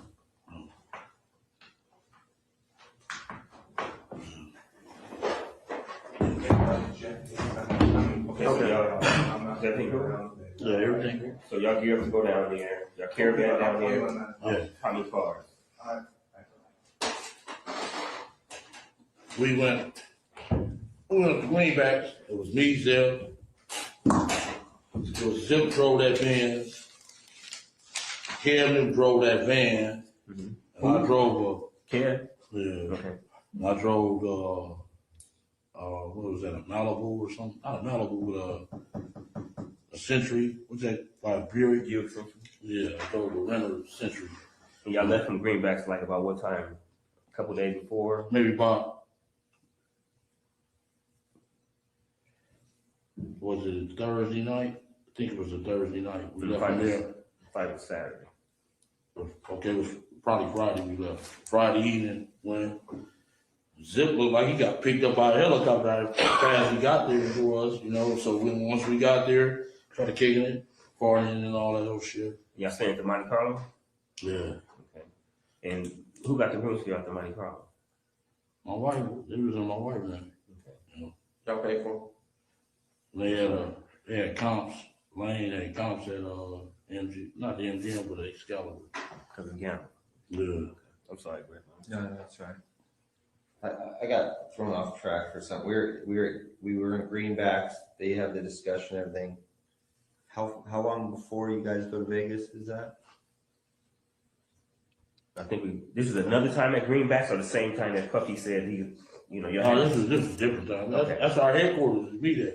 Okay. Every time they come out, we be. So Puffy had said they agreed to the $1 million, and then Okay. that Friday before they were going to Vegas, they met at Greenbacks with Zip. They caravan from there on that Thursday, that Friday night. Okay, so there's another incident. You guys meet at Greenbacks.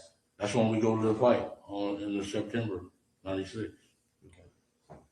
They and you doing meet all from the fights, Greenbacks man. and go to Vegas. Yeah. And that's when Kevin's driving the van. Corey, Detroit, the dude from Detroit, Tracy Session, Wynn, all of them was in that van. Me and my girl was in the Century. Zip rode with somebody else. Who's driving the Cadillac? Lane and them didn't come to the next day. They came on Saturday. Yeah. Like, what time did they arrive on Saturday about? I know I'm getting ahead of it, but just trying to clear it up real quick. They rolled about 2 or 3 o'clock. And who came with him? That whole crew was in the car, nobody else? Nobody else. Just those three? Minus the people minus you? Dre and T? Yeah.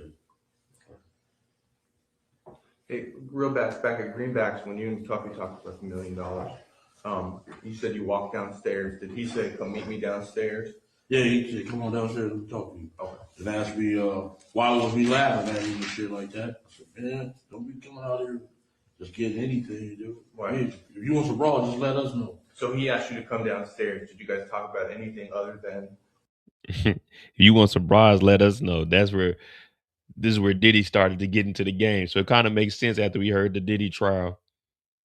This is where he was introduced to it. He went out to Vegas. They were laughing at him for kissing on a girl that may have topped everybody off. And hey man, if you need some girls, let us know. We already know Keffe D done told on Zip and said that Zip was a pimp with 40 women. So yeah, it all makes sense. All of this is believable. And this is back in the 90s that he was talking about Puff like this. So what we heard in the trial, it aligns with what people were saying about Puff back then. That specific thing. We ordered some more bottles. Then took you, it's like a 2-part thing. It's like the deli part right there. Then you can walk back and look for the bottles. Then there was up there. That's probably when we look for the bottles. Had the bottle and shit. So you think, so in your opinion, the specific reason he asked you to come downstairs and talk to him was about that thing, not about liquor or anything. It was about that. Okay. Okay, so then another incident, you guys are at Greenbacks, you go to Vegas, Kevin drove the van, he's got those other guys with him, you're with a girlfriend, Lane and Dre and T Brown come the next day in the rented Cadillac. Get No, there it about wasn't 2. rented, was that a rented Cadillac? Yeah. Get there about 2. Who rented that Cadillac? Oh. T Brown, Yeah, T Brown. his mom, right? Mother-in-law. Okay. Staying at the Monte Carlo, you said your girl had him in her name or Paula? Paula. Okay. You all right? Yeah. Can I ask you a quick question? Go ahead. No, we'll get to that later. Ask it. No, that's okay. Come on, now you make us curious. Just ask. No. It was something, it's too far ahead, so I'd rather just stay intact. Like Greg was trying to write fast to get stuff down. I don't remember too far ahead. I could barely remember what I did last week. This nigga is recounting years, like what he did all day, every day. I can't remember none of that crap.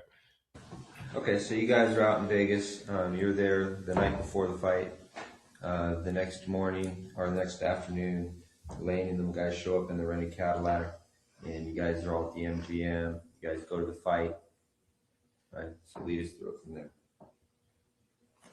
Okay, You meet Zip out there.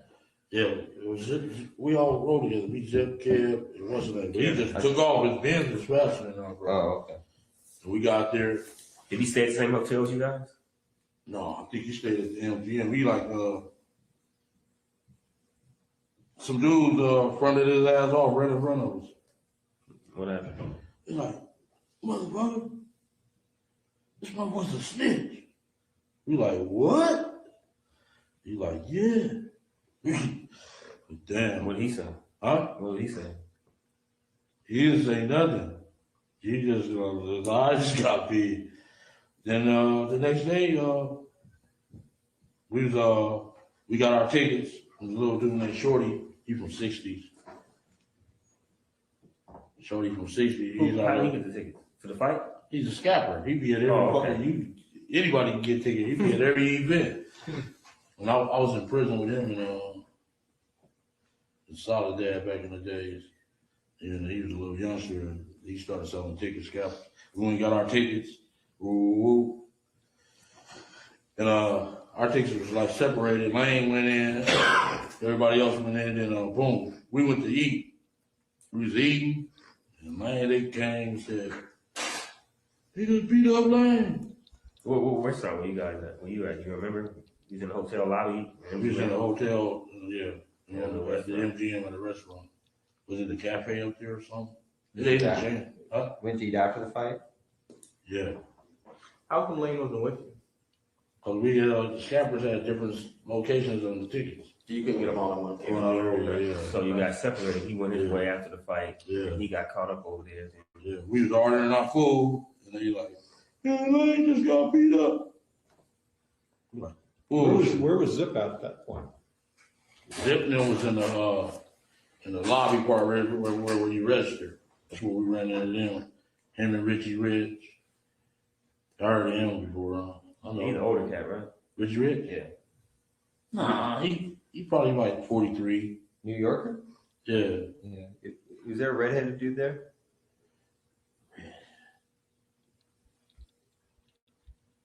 I know Richie Rich was there, and Richie Rich. There was a few New Yorkers though with Zip. Like, man, y'all need some help? We got this. That's what they said?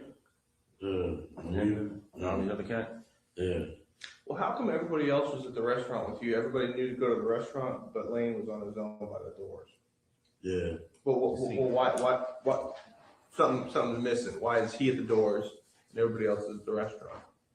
We all went. He was supposed to come to the restaurant too. He just forgot or something. They seen his mother and beat him up. He couldn't get there. Yeah. No, it's surveillance. It seems like he's standing there He's just waiting. hanging out. He's hanging out. Like he wasn't on his way nowhere walking. Y'all seen us at the restaurant? Well, yeah, they got video cameras all over them. But him, he wasn't. He was. Y'all seen me? He's like posted up. It looked like he was looking at them when they walked by. Yeah. Well, like he was waiting for him, you think? I mean, I don't know. Well, he wasn't waiting for him. That's what we're asking you. A lot of this, You know, we be after the girl, man. Yeah, but it seems like so you guys get you guys get your tickets from Shorty, you give them out. All right, we can't sit together, so let's all meet at this restaurant afterwards. All right, Yeah. everybody bolts after the fight. Everybody comes back to the restaurant except Lane. Lane's standing by the Yeah. doors. Why is Lane standing by the doors and everybody else is on board, knowing to go to the restaurant? I don't know what his thoughts was. Okay. But before that, before the fight, before Lando had, the beat down or whatever you want to call it, no beef with nobody as far as them. You guys didn't even see Suge and them at all? Yes. Didn't see them, did nothing? Yes. Nobody said they hear, them dudes here, nothing like that. Nothing. And then, okay. See, it would seem to me that Lane may be working his way over to the restaurant where he's trying to find you guys, but then he sees them. He knows automatically he's going to have beef with them just because of the mall incident. Yeah. So he may be just trying to Post it up. post up, trying to wait for you guys to pass. I'm sorry. Yeah. He probably was. Yeah, you're right. That would make some sense. Yeah, Yeah. he just got separated. Okay. So he, Y'all seen us at the restaurant? No, the film.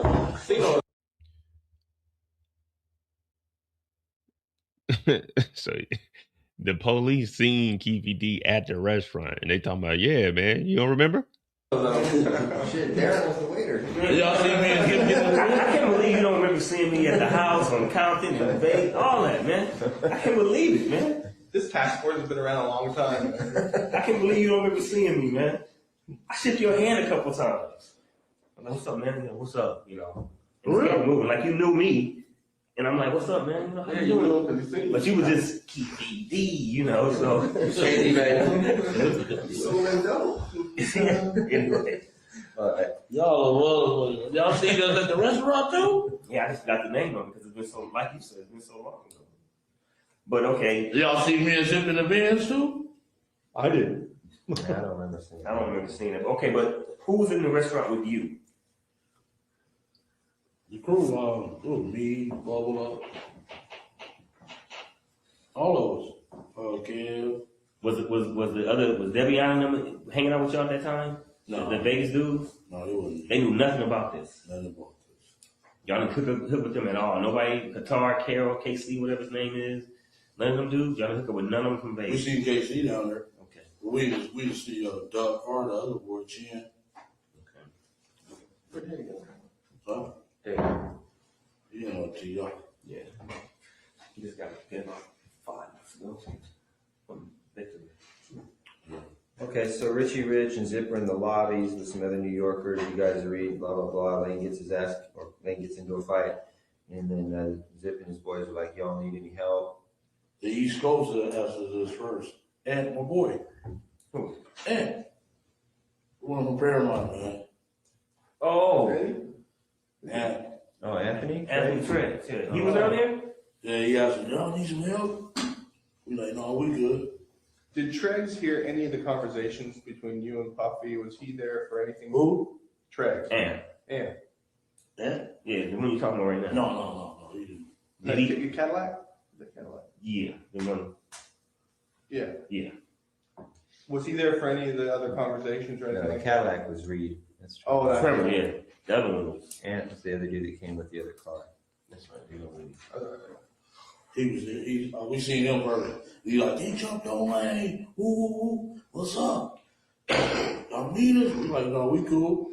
Then we ran into Zip and them in the lobby. The light-skinned kid that stopped us to talk, that was Ant. When y'all was watching, he stopped us to talk to us. And we met Zip and them in the lobby. We went all out to the parking lot to get the cars.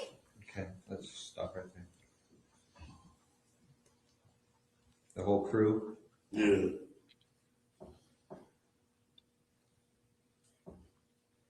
All right, you get cars and then Zips in his Benz. Yeah. And who's in there? Foxy Brown? Yeah. And does she get out, or he tells her to get out, or what? Yeah, he told me to get the handle something. Because he told me in the lobby that he had some Jimmys. Some what? He had a Jimmy.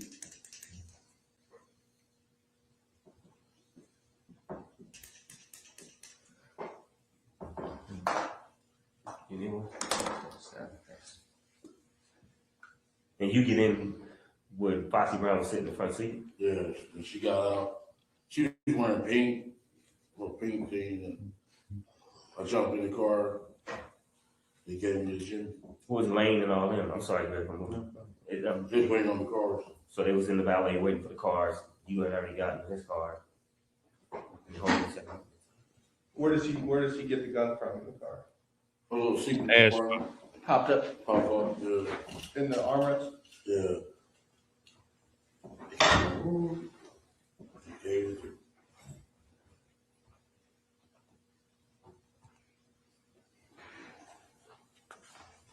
Was it a Glock? Yeah. 40? Yeah. And I ain't ever told nobody this story. Doesn't it feel good, man? Get it off your chest? It's been weighing you down, man, for 20 years. I don't know who. Can I ask you one question though? Oprah's gonna be like, Mr. Davis, we really appreciate it. And then you give me like this, read my book. Hey, I only want to ask one thing though. One thing. Y'all heard that story before though. Before I told you. Not that part? No, never heard that part before. I haven't. About Zip? I knew about Zip. You know about Zip. Gave the gun? We Done that. Yeah, but not about the pop-up thing. Pop up. Dog, they gaslighting this nigga, talking about Oprah's gonna want to sit down and talk to him. They were talking about, reading your book. He like, man, y'all ain't never heard that story before? Man, it's crazy, man. They said, nah, we heard the story. We didn't know about Zip giving us the gun out of a stash spot and stuff. This dude was in here happily. So this is 2016. So we know he told the feds in 98. He told the feds in 98 what happened. And then his story didn't deviate at all. And it's actually a little more in depth in 2016, 20 years after the incident happened. These are the gangsters. No particular things in between. But we're on track. I'm just saying y'all knew. We knew Zip had given the gun, but we didn't know that you went to his car to get it still. Stuff like that. Let me tell you, This dude punked me though that morning in the garage though. I ain't gonna lie. He got me good, dog. I ain't gonna lie. He got a brain, he good. He like, well, that's some shit gonna break your heart. Gonna break you to your knees. That's what bothers me. That's what got me, dog. Other than that, I would have went out hard. I'm gonna lose my house. Fuck it. You know what I'm saying? Yeah, but that got me though, dog. He said, "Some shit gonna break your heart, gonna break you to your knees." Already knew what it was. Oh, they got me, dog. I gotta write that one down, man. Put that in the book. Got some shit gonna break your heart. Go break you down to your knees, Keffe D. See, he can deliver. I'd be like this. I got some shit that's gonna break her. It wouldn't just sound right. You got me on that, dog. Other than that, I was like, fuck, y'all. I was gonna go on in, man. I know, I am you. I know how you think. I'm from the same place you from. So I know how to. Where you from? You from the We neighborhood? won't even talk about it. You don't even want to know. You from Cropper, man. You know what? Listen to this conversation and this nigga in here snitching. It's just, man, what were you doing yesterday, man? I was kicking it. Hey, that's a good quote right there. I will put that in the book. You might be on Oprah one day. I'm gonna use that and put that in my book. Dog, they got Keffe D goofy at, but well, they said he was a crackhead. Well, that's what Reggie Rice said. They said he was a crackhead back in the day. But believe it or not, this is the same nigga that has been verified 200 to 300 bricks. He was really walking around and living like that. They may not be book smart or anything, but in the streets, these fools, these suckers, if we being honest, he had them things on him. He had bricks. Not only did he have bricks, he helped out with Death Row. He was around Pac. I mean, not Pac, but Puffy and Biggie and all that shit. So it's just wild how life really is. You know, it's just a lot of niggas get money, but they were whack. They were lame. They just got money. And that's what we seen with Puff. I never liked Puff. Puff was always goofy to me. But hey, man, you know, he was a billionaire. But we found out a lot of shit about him. And now look, this stupid nigga Keffe D in here, he just having a ball, running his mouth about everything. Let's start education a little bit. Yeah. From property now. You got me on that one. Then I said, break my heart then. And I thought about it all over that week. I said, oh, they got me, dog. They gonna give me the death penalty. Yeah, man. Yeah. It's a little stretch, man. Get it in the stretch. But okay, where we agree? Okay, so we get the gun out of the armrest. Zip gives you the gun. It's a 40. I assume you check it loaded. You get your own ammo. How's that happen? It's already loaded. It's already loaded. You just put one up. Okay, where do you go to? What do you tell Zip right then? What's that? Do you tell Zip, hey, we're gonna go handle this shit or whatever? Yeah, they asked like, do y'all want us to come? We like, we know where them motherfuckers at. They was telling us that they gonna be at the 662 club. Who was saying that? Everybody. Everybody out there? Yeah, everybody. They give us a concert. Well, how do you know that Zip's got a gun? Did she tell He you? told us in the lobby when I met him in the lobby. I got one. Did you ask him? Do you have one, or he just tells you, okay, I got one? Yeah, that's when they asked, do we need some help? I got some gym. I'm like, yeah, okay, cool. All right. But only one he gave you. Yeah. And so KC went to go get some guns, but he never did get back with us. So it was a lot of people out there and asking you guys, Southsiders or Lando, like and who else? Just the East Coasters asked us first, the East Coast Crips, then the New Yorkers asked us. That's it. Okay. We like, we don't need help, we good. Yeah. Okay. Then you get the heat. You get out of the car with Zip after everything. What do you say to him? Like, man, we're gonna handle this. Like, yeah, we're gonna go ahead. He's like, yeah, it's your perfect time, you know. Okay. Then you jump out of the car, and then what happens? I got in the van with the busters. You know what I'm saying? Who's in the van? Where do you put the gun? Where do you do it? Put it on the thing. Yeah. Okay, so Keffe, you get in the van with who? Corey, Wynn, Kev, Wayne cousin Tracy Sessions, and some dude from Detroit.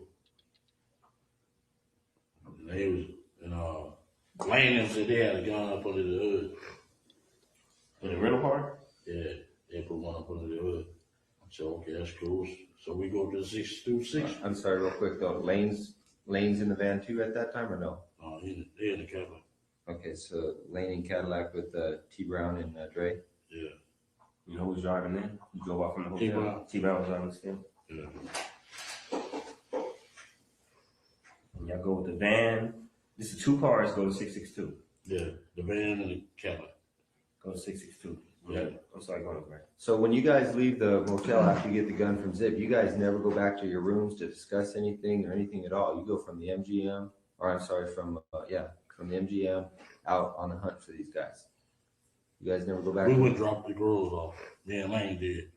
at what point? Before you met with Zip or after you met with Zip?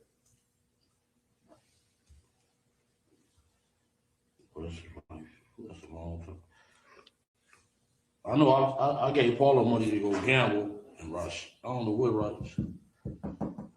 That was Lane's girlfriend, Rashid, or whatever. Yeah. Rashida. Yeah. I know I gave Paula the money to gamble on, but yeah, then we went looking for him. We went Just the two girls that you got. That's what you saying. You said the girls. Just those two girls, or just a lot of girls who were out there. Just Rashina and Paula.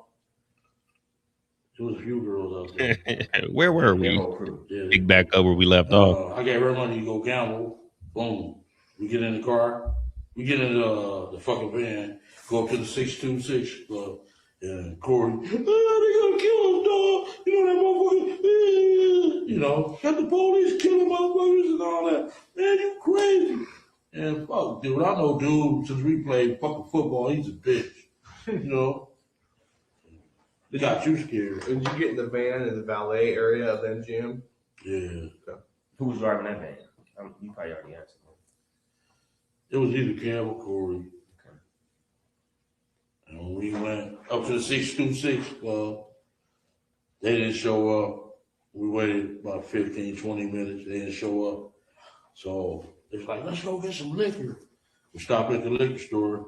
I got out the van with their ass and jumped in the Cadillac. Them motherfuckers busted. They scared. Where was the liquor store at? What's that street? It's a highway. What's that big highway there? Las Vegas Boulevard? No, not that one. It's east of it.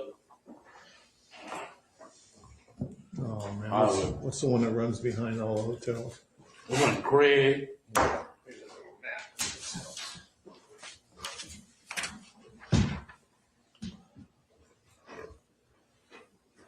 They may or may not be on that map. It's kind of just the intersection where they kill him. Yeah. It's east of this. Just a little liquor store. Yeah. It was a little, what was it, 7-Eleven or something? Real close to the 626 club? Yeah. 626 club? It's a big highway. It's in Merlin Boulevard. One of them. Okay, so you guys go to the liquor store. You're tired of listening to Corey whine. You jump into the Cadillac, and you what? You go to the liquor store. You get out of the van. You jump into the Cadillac with Lane and them guys, and then what? We rolled up, what was that? Is that Harmon? There is a Harmon on there. Harmon Street's on there if you can see it. Should be a Harmon Street on there. Koval, Harmon. And where did he get shot at? On Harmon, didn't he? Mm-hmm. It was Flamingo and Harmony right there. Something like that. No, it's on this street in Harmon. He got shot. Yeah, Koval. We was, I think it's Merlin Parkway or something like that. Is it called that? Yeah. I think the little liquor store was right there. Then we came up Harmon, got the Las Vegas Boulevard, and shit. Here they come in that BMW, a gang of cars, and brawls, Tupac. And we like, there they go. Made the U-turn. We wasn't supposed to make it. Just wanted the U-turn. And they was in the middle lane. And we just pulled up on the side and checked every car to see where they was. So what directed your attention to him was some girl shouting at Tupac? Tupac. He gave himself away. Otherwise, they would have got away. He all hanging out. You know how they do. Oh, they would have finish. And we ain't got him. You did a U-turn, so then you pull alongside of it. You guys are in the car. Have you already handed Lane the gun at this point, or at what point do you hand him the gun? I thought he was gonna pull on my side. You know, that's my little nephew. I'm gonna look out for him. You know, and he pulled on their side. So you were fitting to blast if you had to, or you were just? Yeah, if we would have been on our side, I would have blasted. Okay. So you hand the gun to the back seat. Yeah. You can hear Lane. I gave it to Dre, and Dre was like, no. And Lane's like, give it here. Pop. Now, mind you, the lady that testified on the first day, she was 2 car lengths up above, and they said Pac was chilling. So it may have been after they passed up. Pac and them, Pac was yelling at somebody on the curb or whatever. You know, some girls seen him, and he made. I don't think he was really hanging out the window because those photos look like Pac was chilling on that evening. You know what I mean? But he may be like, "Hey, follow us" or something along that line. We first talked to you a few weeks ago. You did say that Orlando was in behind the driver. Is that right? No, Lando was behind me, the Okay. passenger. Okay. Dre was behind the driver. Okay. So when you passed the gun, you passed it to Dre. Yeah. Okay. He was the closest to him. He you know, You didn't want no part of it. yeah, he was scary. All right. I known him to be scary, but when I got out of jail, he said he was a bad motherfucker. Right. Yeah, I'm like, is that right? Could He be. used to feign all that shit. All that shit. Oh, what we gonna Could do? be Dupac. His girlfriend liked to kill him. Huh? His girlfriend killed him, didn't she? No. I think you're. No, she did. He just had a sinus problem. Okay, so Lane, so you guys pull up alongside. This is essentially, I think, what.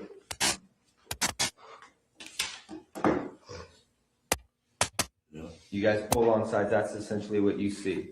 Yeah. So he had. But he had the window down. Oh, was it tinted or no? Or No, he had the window up. Okay. So he wasn't out yelling at the girls at that time. No, he was there, rolled back up the window when he went on up the street. Okay, Lane starts blasting.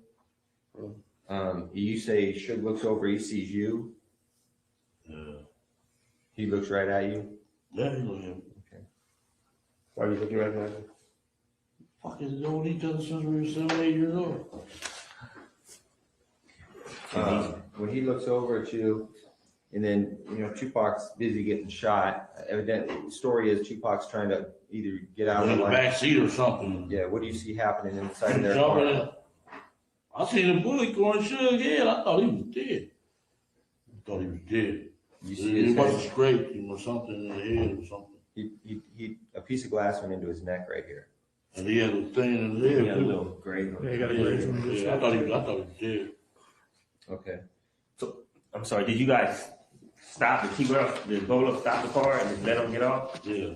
Then we made the right. Okay, but he stopped for a few seconds. While he boom, boom, boom, got off, then took off. Then we made the right, and some broad in the sea breeze was following us. Stupid bitch.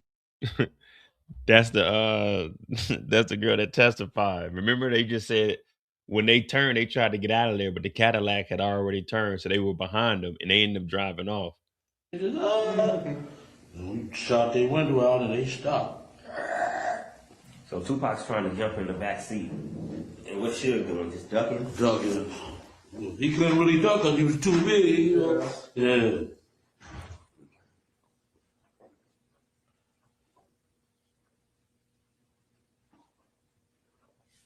So you try to pass the gun to Dre, he says, fucking, I don't want it, does he? And then you say, fucking, Orlando takes it? Yeah. Or wait, you give it to Dre, and Dre gives it to Orlando. Yeah. Exactly. Yeah. Dre didn't want to do it. And Dre's doing like this when he's shooting, just when he gets off? Yeah. Leave it back? Yeah.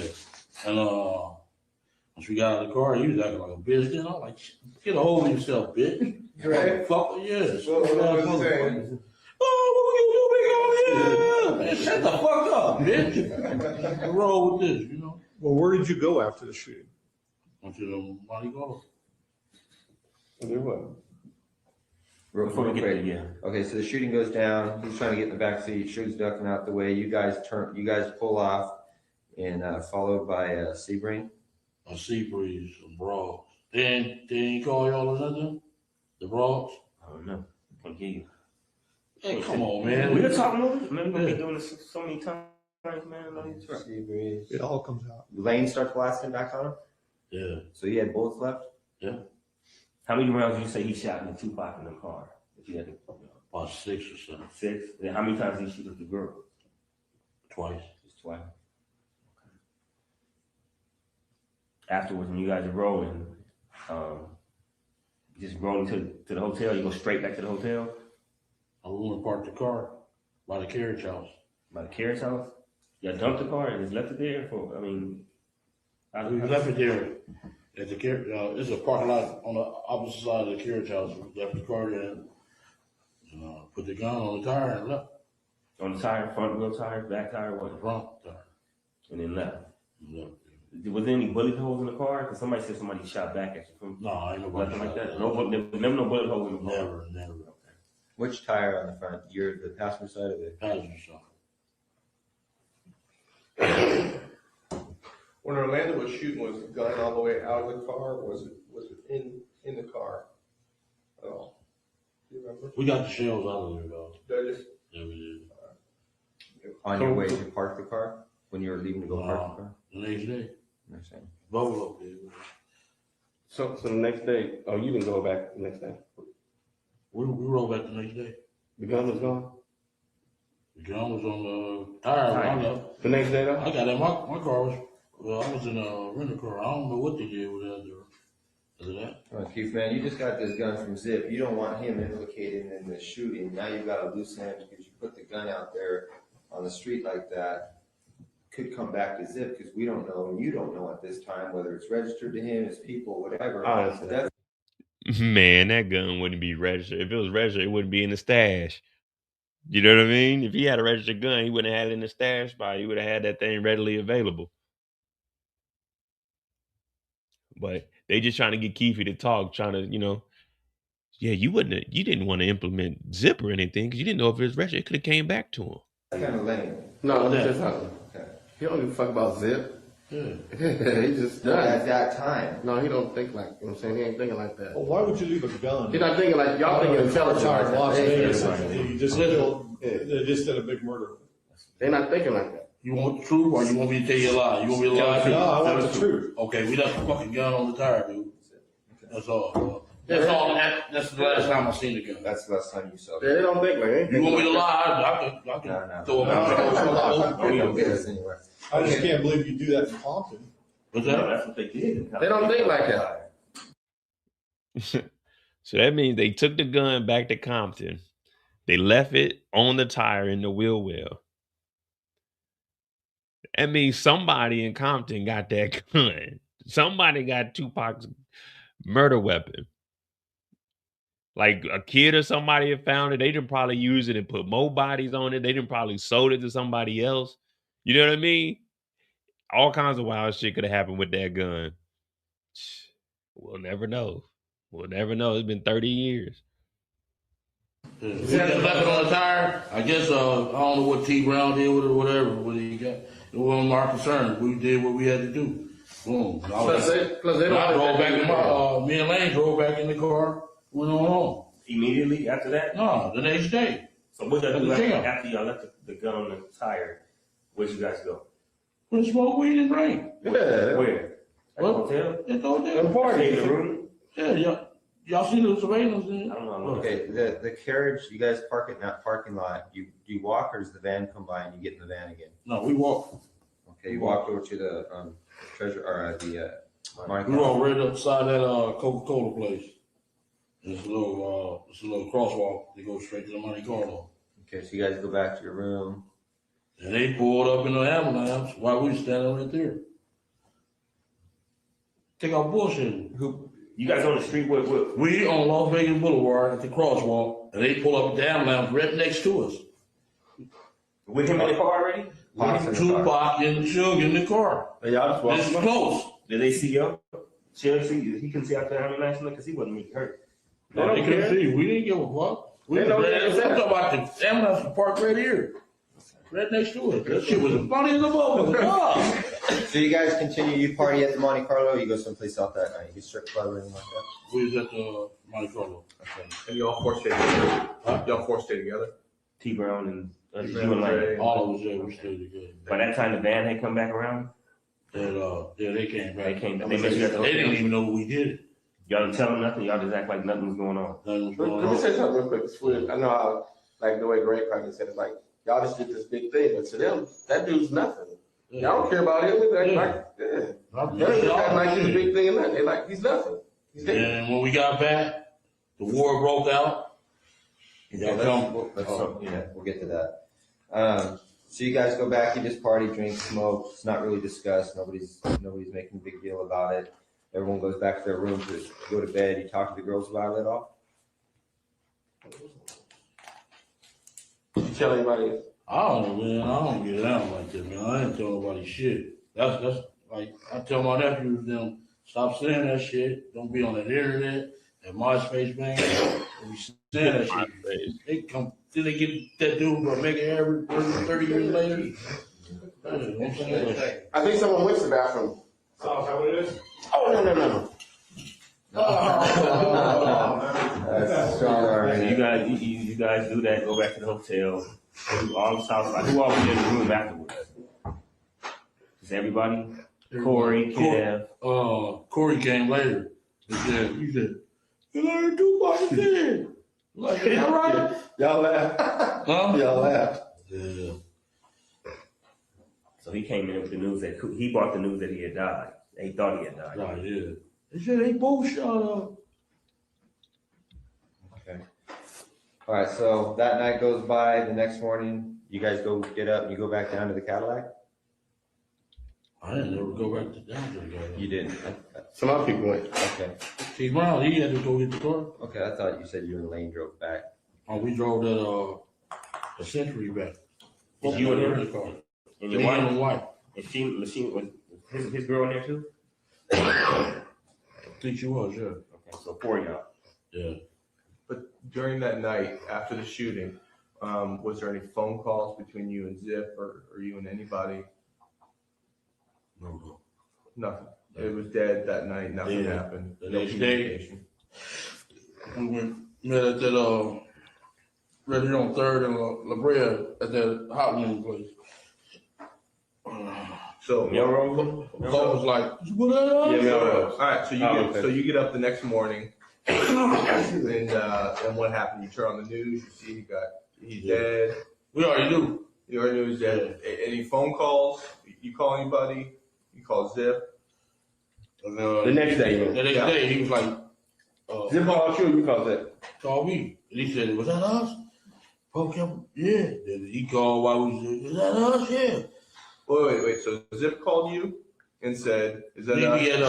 Meet me at the hot wing place. I met him at the hot wing place. And, So wait, but you said the hot wing place is here in LA. Yeah. Okay, so let's go back to Vegas. So Yeah. you're in Vegas. You wake up the next morning. Yeah. All right. You turn on the news. You see he's dead, or you knew he's dead. You get a call from Zip, right? In Vegas? Yeah, in Vegas. I'm talking about. Walk me through that morning. Who called you, or what did you do that morning? The next morning, someone called me. Whoever was in Vegas, too. Right. From Vegas. So we left. We got on about 10 o'clock. Then I got a call once I got back to LA. And he said, come meet him at the hot wing place. He said, folks, come on back. And he told him, yeah. Okay, so let's go back to Vegas. What were you gonna do about the car? What was I gonna do? What were you gonna do about the car? What did you know was gonna be done about the car or the gun? He ain't know nothing. Wasn't my concern. Told you. Yeah. I thought my mother-in-law had rented my car. I had to worry about her car. And he had to worry about his car and shit.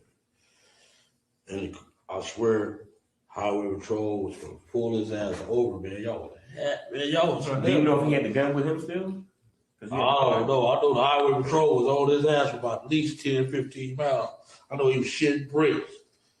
You know what I'm saying? I'm like, damn. And you never know what happened to the gun. Never T knew. Brown never talked about, No, I never knew. Okay, so you get back to LA the next day. Zip calls you, says, meet me at the hot wing place. Where at? Hold on, Melrose. It's my Peaks. Melrose and Brand. You know where Peaks is? Yeah. Place to this. All right, so you guys go over there. Zip shows up. You guys, what happens after? What's the conversation with you and Zip? He said, Paul kept on calling, was that us? That us? And he told him, yeah, it was us. Fade called him. Woo. Said, we go get our little money. Said, all right, I'm gonna go back out there. Woo. Okay, so Puff called Zip and said, was that us? Faith. They catch a body. They drive back to LA. They meet up with Zip. They go and grab him some wings, some lemon pepper, half lemon pepper, half buffalo. Hey,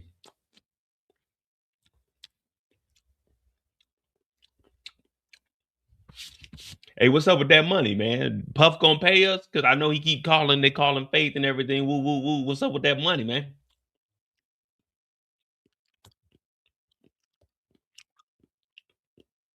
Yeah, man. We want the whole million. We took him out.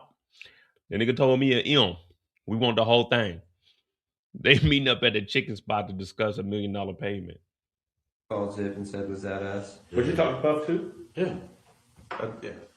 Yeah. So when you're talking to Zip, when you're at the hot wing place talking to Zip, Puff though. He Puff called calls. Yeah. On Zip's phone or your phone? Oh, zip on. And Zip gives you the phone? Yeah. Okay. People say, well, that's us. Zip was like, yeah, that's us. So everybody was happy. Yeah, man. They wanted, we needed some money, man, because y'all raided our house and took all our guns. You know what I'm saying? So that when you talk to Puff on the phone, does he ask you, was that us? Yeah. And then you say, yeah. Yeah. What's his response? He was happy as hell, shit. And did you ask him then about his money? About What? your money, I mean? When you gonna get paid or whatever? No, not to say that on the phone. Zip, go get our cash. Yeah. Zipline handles that part. Yeah. Okay, so you tell Zip we need to get paid. What does Zip say? I'm gonna go back home and have Yeah, it. I'll get back with y'all. Yeah. I said they just took raided our house and took our guns and all that shit. So, yeah. Okay, the raids occur. Then I gave him a beating. That was stupid as hell. For the South Side, we gave a beating and all them motherfuckers told everything. Well, that's when everybody in the whole hood started, you guys. Yeah, man. I shouldn't have did that. That was the fucked upest move I ever made. And was that after the guns were taken from the hood? And, police was raiding the houses, or was it before? It was before I don't remember. I know we gave a meeting at the park at Cerritos. Them bitches went and told everything, man. And everybody, both clicked. I mean, was it a temple and whatever? All of us clicked, yeah. All All of came it. back together, yeah. Yeah, man, a park in Cerritos. What's the name of that park? Regional Park on Bellevue.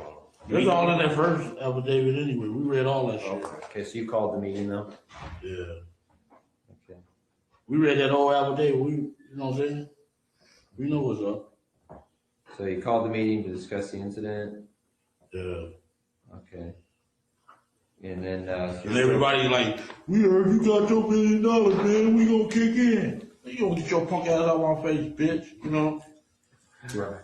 Yeah. All right, so, meeting takes place, people are complaining, they want the money. You, at some point, you reach out again for Zip, or how do you try to get paid? I kept calling his ass. The next time we seen him was, where was his ass at? Was he avoiding you? Yeah.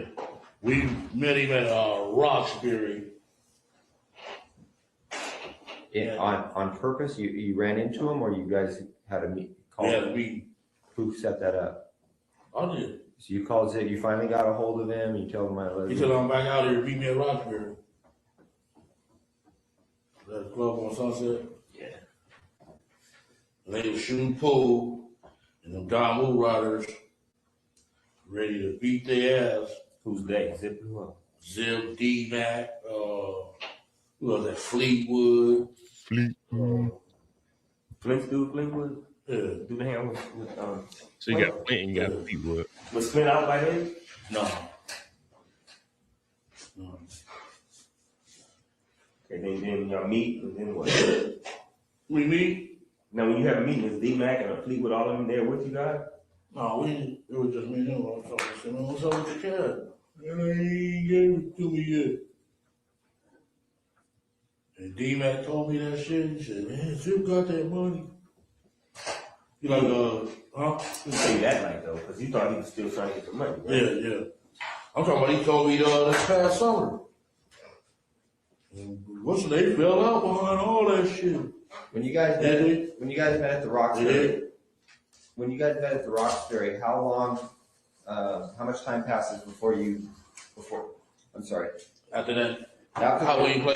No. After the shooting in Las Vegas, how long is it before you guys meet at the Roxbury?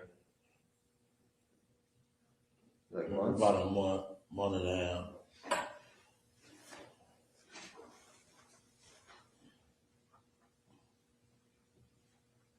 And so he tells you that Puffy hasn't paid him yet, right? Yeah. All right. And what do you tell him? That What's up? You know? I need money. Yeah. We need money, motherfucker. They took our guns, all that shit. We need some money. And you want to We make motherfucker got millions and more than, you know. and your business shut down. You wasn't doing no business, nothing. Y'all ran like a Colombian out of town, man.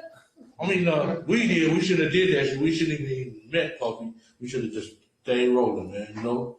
Y'all was on my ass since '93, though. Gave us a good run. Yeah. Okay. So you at what point do you lose touch with Zip when you just realize you're not going to get paid? At some point you realize. Once y'all got on our ass, man, that watch shit. I was on our ass, man. Okay.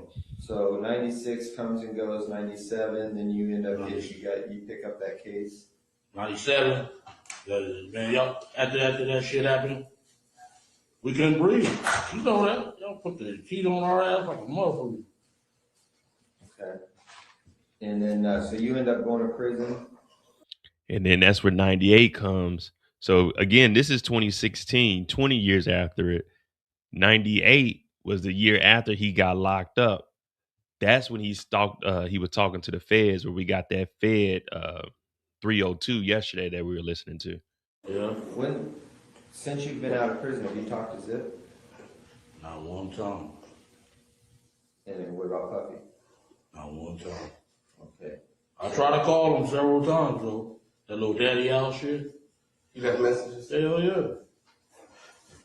Then they call back. I think if he would have just gave us half the money, you know what I'm saying? I would stay strong like fuck it. Okay. So a couple months ago, you say you run into D-Mac. And D-Mac's tells you. I like, man, call your boy, you know, because they went to Howard together or something. I like, man, call your boy. He like, man, what's that still, man? What's Zip behind that shit? Zip got that money. I'm like, what? He like, yeah, man, dude gave Zip the money. Where'd you run into D-Mac at? What street is that? By your boy, the tall guy with the Cadillac truck. What street is that off of? Florence. The blue Cadillac truck, man. Oh. I'm at a lot. One, two. The 900 pounds. I don't know. Oh. You got a lot on my mind, just like you, man. No, off of Topanga. I met him off of Topanga at the 76 station. Yeah, Cadillac truck. Anything? Oh, yeah. Huh? No. You know what guy I'm talking about. Dudes, Detroit Pistons. Oh. You motherfucker. Oh, out there in the valley. That's where you run into Darius. Okay. Yes. Let me tell you what he did to me. I'm gonna tell y'all another thing. I know something. Did I tell y'all? On the 40-some thousand. This motherfucker threw the money in the back thing.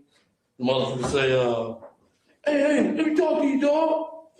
I went over there and talked to him, and here y'all come. I said, this motherfucker. I'm up on all that shit, dog. I said, this motherfucker got my money cracked. As I was thinking about it. He said, man, let me talk to you. Man, if the police hanging out in front of your house like that, I'm like, yeah.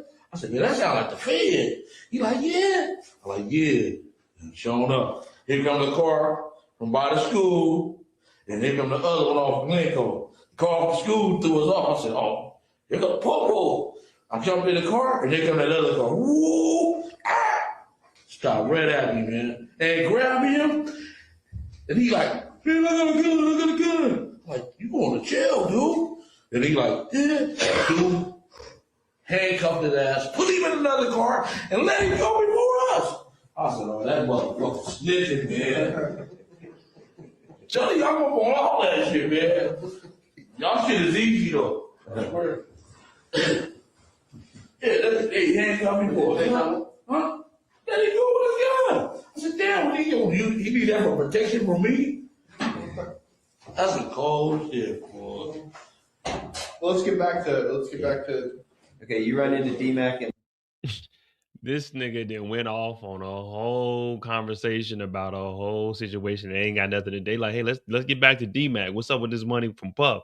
This nigga talking about somebody else snitching. Mind you, he's in here and we're on hour 2.5. and he's still running his mouth about the crimes that he was committing. He told my man, if Puff would have just gave us half, we would have been all right. We would have stayed solid. They ain't getting no money, so he like, fuck it, I'm snitching. In the valley, a couple months, 3 months ago. Yeah, it's like fall, summertime. Talk about this year? Yeah, And you tell him, hey, call your boy, call Puffy, yeah. and he tells you, And Zip got paid. They fell up on that old shit. Zip, Plus, he got killed. I said, shit, I better not see his ass. okay, they fell out behind what? Behind the money. They behind Big got killed 6 months later. I thought y'all had a store. I'm missing something. Yeah. Puffy and Zip fall out, right? Behind him making the payments to Zip. Zip keeping the money. Zip kept the money from us, though.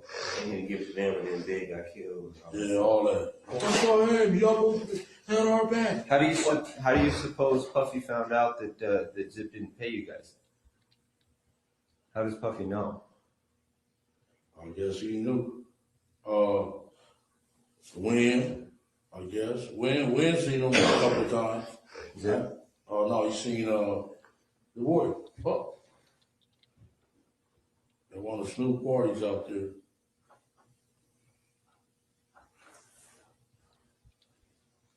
In New York? No, it was at Snoop house. Oh, in Long Beach? Claremont. From his house, at his house. Yeah.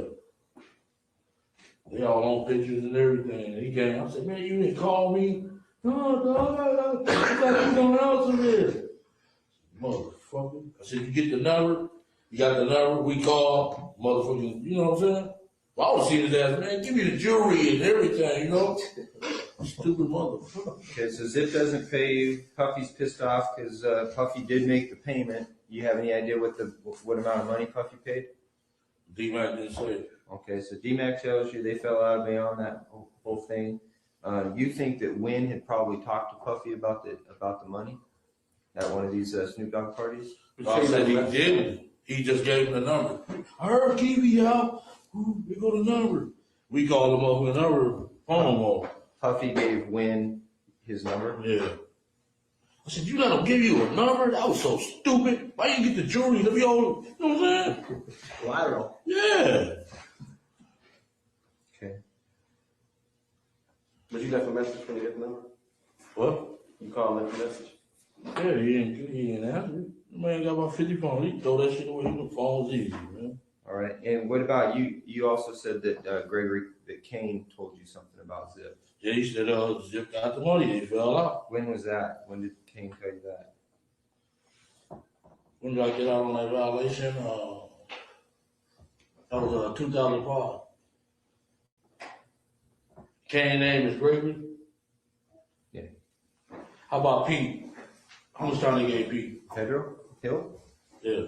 Oh, shit. I think he got 5-6 years, didn't he? Ooh.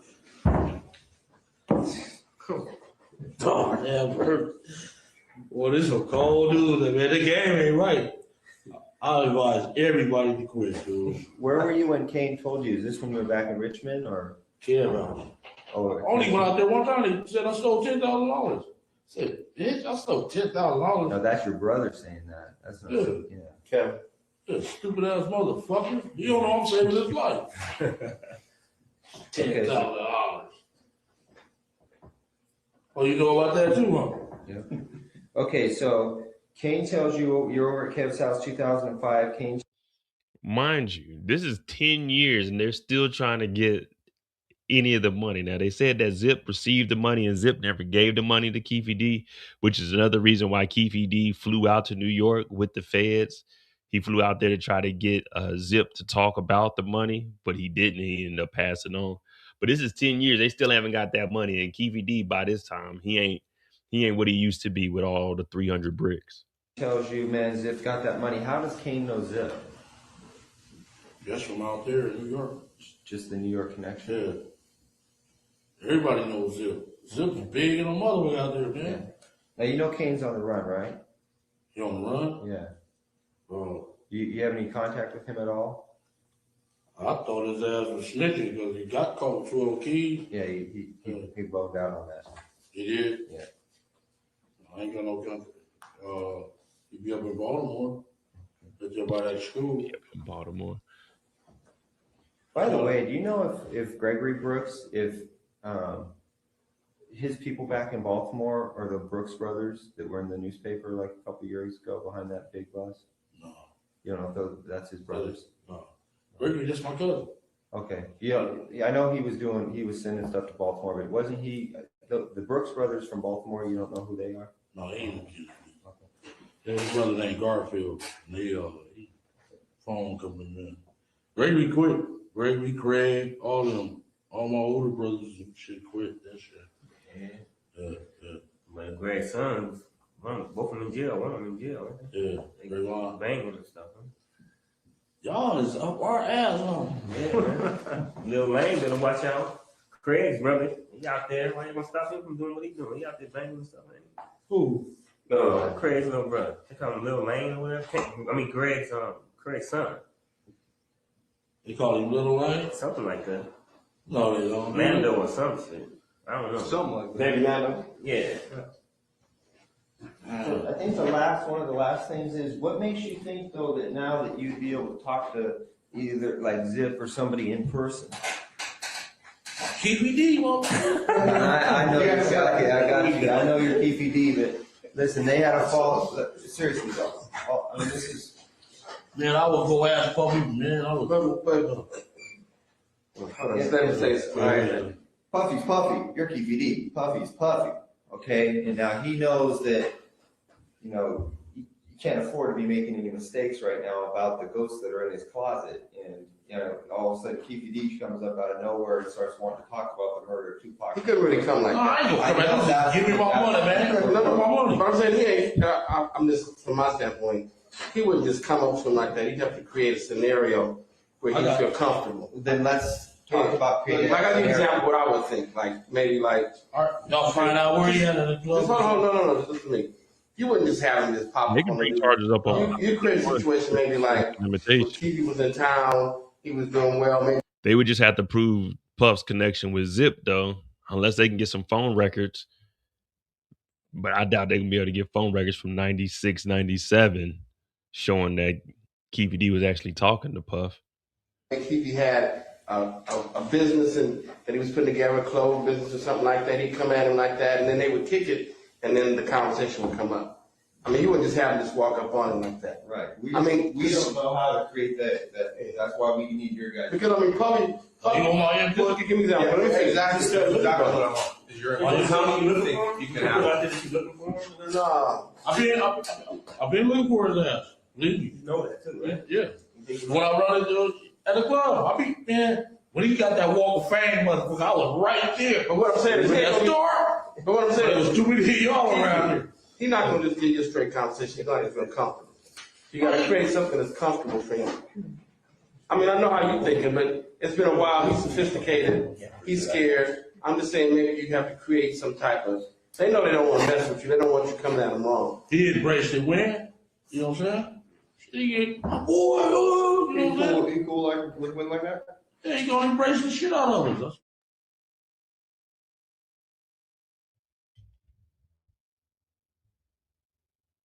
Damn, how long is this? This motherfucker got hours on it. Oh, they got a break up here.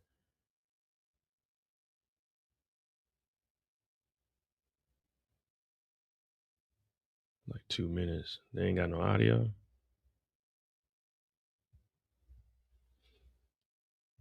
Yeah, I guess they just going through this part, but it don't sound like there's no audio here. Let me see. You can do it here. Yeah, We're talking two different things. New York would be Zip.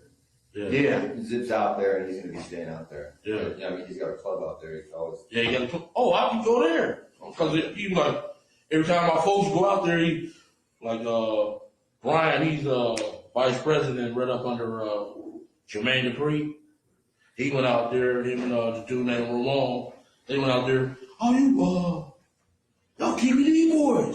Oh, come on. He rolled out the red carpet for him. Got him drinks and everything.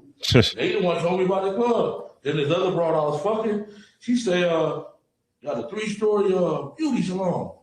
Everybody, I was like, you motherfuckers is rolling. Said he got the fan on, a Bentley and all that. Said he rolling like hell.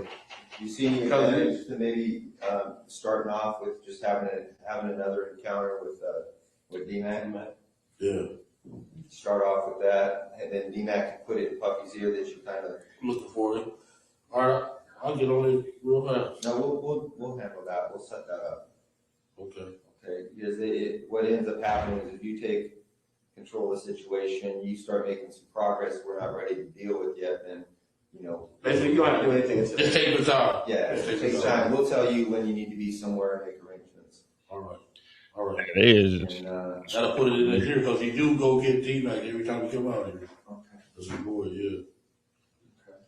All right, well then on to, I think that's a wrap for that whole entire event. These are two of the girls that Darren found. Can I ask a question real quick? Yeah, How long is our meeting gonna be today? Do we have a time frame? we're out of here in 15 minutes. Oh, okay. Hey, do you know how to get a hold of DMAC right now? You're more than welcome. You can get a hold of DMAC. As long as you want. No sweat? Great, yes. Basketball player, I buy weed from him every day. All right, that's cool. See how time he can buy some weed You from know him. They told him, look, we know you were willing to snitch. We know you're willing to work and get us any information we need, but you need to chill. We need to make sure that we're able to process all of this snitching first. He's like, yeah. So take my time. Dog. He's telling the police little innocent stories about how he was living his life. Then they tell him, all right, well, look, we're going to try to get you with D-Mac and try to get you to get in contact with Puffy. But don't do it unless we tell you. We're going to make the arrangements. We're going to tell you when to set it up. He's like, okay, yeah, I got y'all. First half over on third or Beverly? Ooh. I've got that D-Mac. That's all girl. I've got that. You know her, right? Yeah, I know where it's at. Look at that, she got fat. Yeah, that's the wrong. What about this one here? Yeah, he can get the. That's the one that was on the phone? How old How is you this get bitch right the here? video? Okay, are those the two girls that were in the live club. party that night? Yeah. Okay. And what are their names? And go squeeze Right here. DJ quick by the balls. I'm serious, he getting this shit up quick. Ask the question. Yeah. Oh, boy. Those two girls, did you see What's their that? name? What are their names? Michelle and Joelle. Yeah, and those were the two girls that you talked about At the being party. in the live party that night and, Yeah. and getting close to Yeah. Puffy and Biggie, All is that, that right? all that, yeah. They was ones to set that shit up. For sure. Now, you know that from being there or you know that from That's having it. been Been there? here, dog. Okay. I'm not telling you, dog. Did you get any other insight on that from anybody else or, you Keffe D? People We know told the you? streets, dog. So you're just saying from that alone? He said he watched They was out of place. They there. shouldn't have been there in the first They place. from Death Row, so Yeah, they he ain't said got when no he seen business there, it there. was odd. Then boom, the fire marshals come. We left Big Pete and what's the name out there, Sporty, outside the club because we didn't have enough passes. So I was going out there checking on them. Don't put that on these notes. Because No. That was just a Yeah. sidebar. You know, we was down. Fire marshal was down there. The Big Pete and Sporty was great. He was down there, and I went down there to check on them. Then the fire marshal said they was gonna close the place. Was out there. It was ready, dog. We're gonna get into all that another time, man. But that's some stuff we gotta touch on too. There's pictures in there. all right, get your freaking flyer tomorrow ready. All right. What's that tag? I'm gonna see you sooner or later. So One last thing. See me. I'm gonna see you sooner or later, man. Somebody gonna come over here and tell You and me. Eddie were cellies, right? Yeah, we talking. Where were you guys? That was in.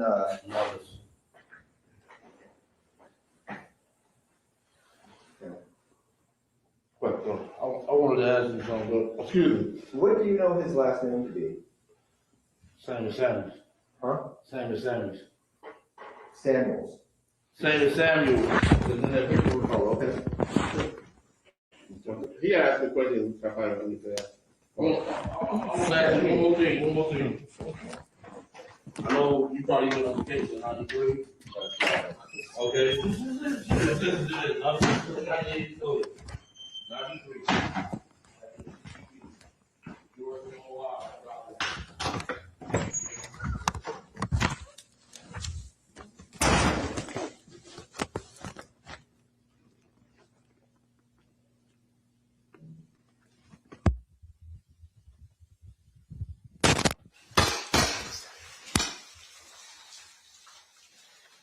Okay, it appears as though Exhibit 117 is now over. Anything else that you wanted to present today, State? No, 2009 is not as long, but I think we just give them a break now. Okay, sounds good. At this time, we will recess for the evening. We're coming back at 9 a.m. tomorrow. During this recess, you are admonished not to talk or converse amongst yourselves or with anyone else on any subject connected to the trial, or read, watch, or listen to any report or commentary on the trial of any person connected with this case by any means. That was some ultimate snitching there. That right there was just laying it all on the line. Everything that he knew from 92 all the way up to 2005. So over 13 years of snitching, he was just running through. And it was just snitching on this one particular incident. Could they potentially get Diddy on this? I mean, they could if the feds open that case back up. But I think once they solve this, they'll probably just keep it closed. Because if Diddy's going to get involved, then it's going to be a Fed case because it will be from New York, money being made, exchanged in a different state. You see what I'm saying? So the feds would have to pick it up unless Vegas wants to charge Puff, but Puff wasn't there. And there's no direct connection that Puff had anything to do with it at this point. You know what I mean? So it had to be the feds to try to pick him up on some kind of conspiracy or something of that nature. But as of right now, man, that's day 4. We do got day 5 tomorrow. That starts at 9, so that be about 4 in the afternoon for me. 4 or 5 maybe. I'll probably start. But I do gotta do my shows. But hit that like button, hit that subscribe button. Yeah, Keffe D. He was talking about everybody else being the snitch whole time. He was the one telling everything. Mind you, this is with LAPD. This ain't even with Las Vegas. This is with LAPD. In 98, he was talking to the feds 2 years after. Not even 2 years, a year and a half after Pac's death. But hey, man, it is what it is. I'm OJ. This is day 4 of Keffe D's Tupac murder trial. Hit that like button, hit that subscribe button. I'll see y'all tomorrow. I won't have a on the clock for Fightland because we'll be covering the trial. Same thing with Dirk. We'll probably do a little segment whenever we have recess. But hit that like button, hit that subscribe button. I appreciate you guys. Make sure you subscribe to my other channel, The Mo You Know. We try and get that to 2,000 subscribers. Yeah, so thank y'all for tuning in.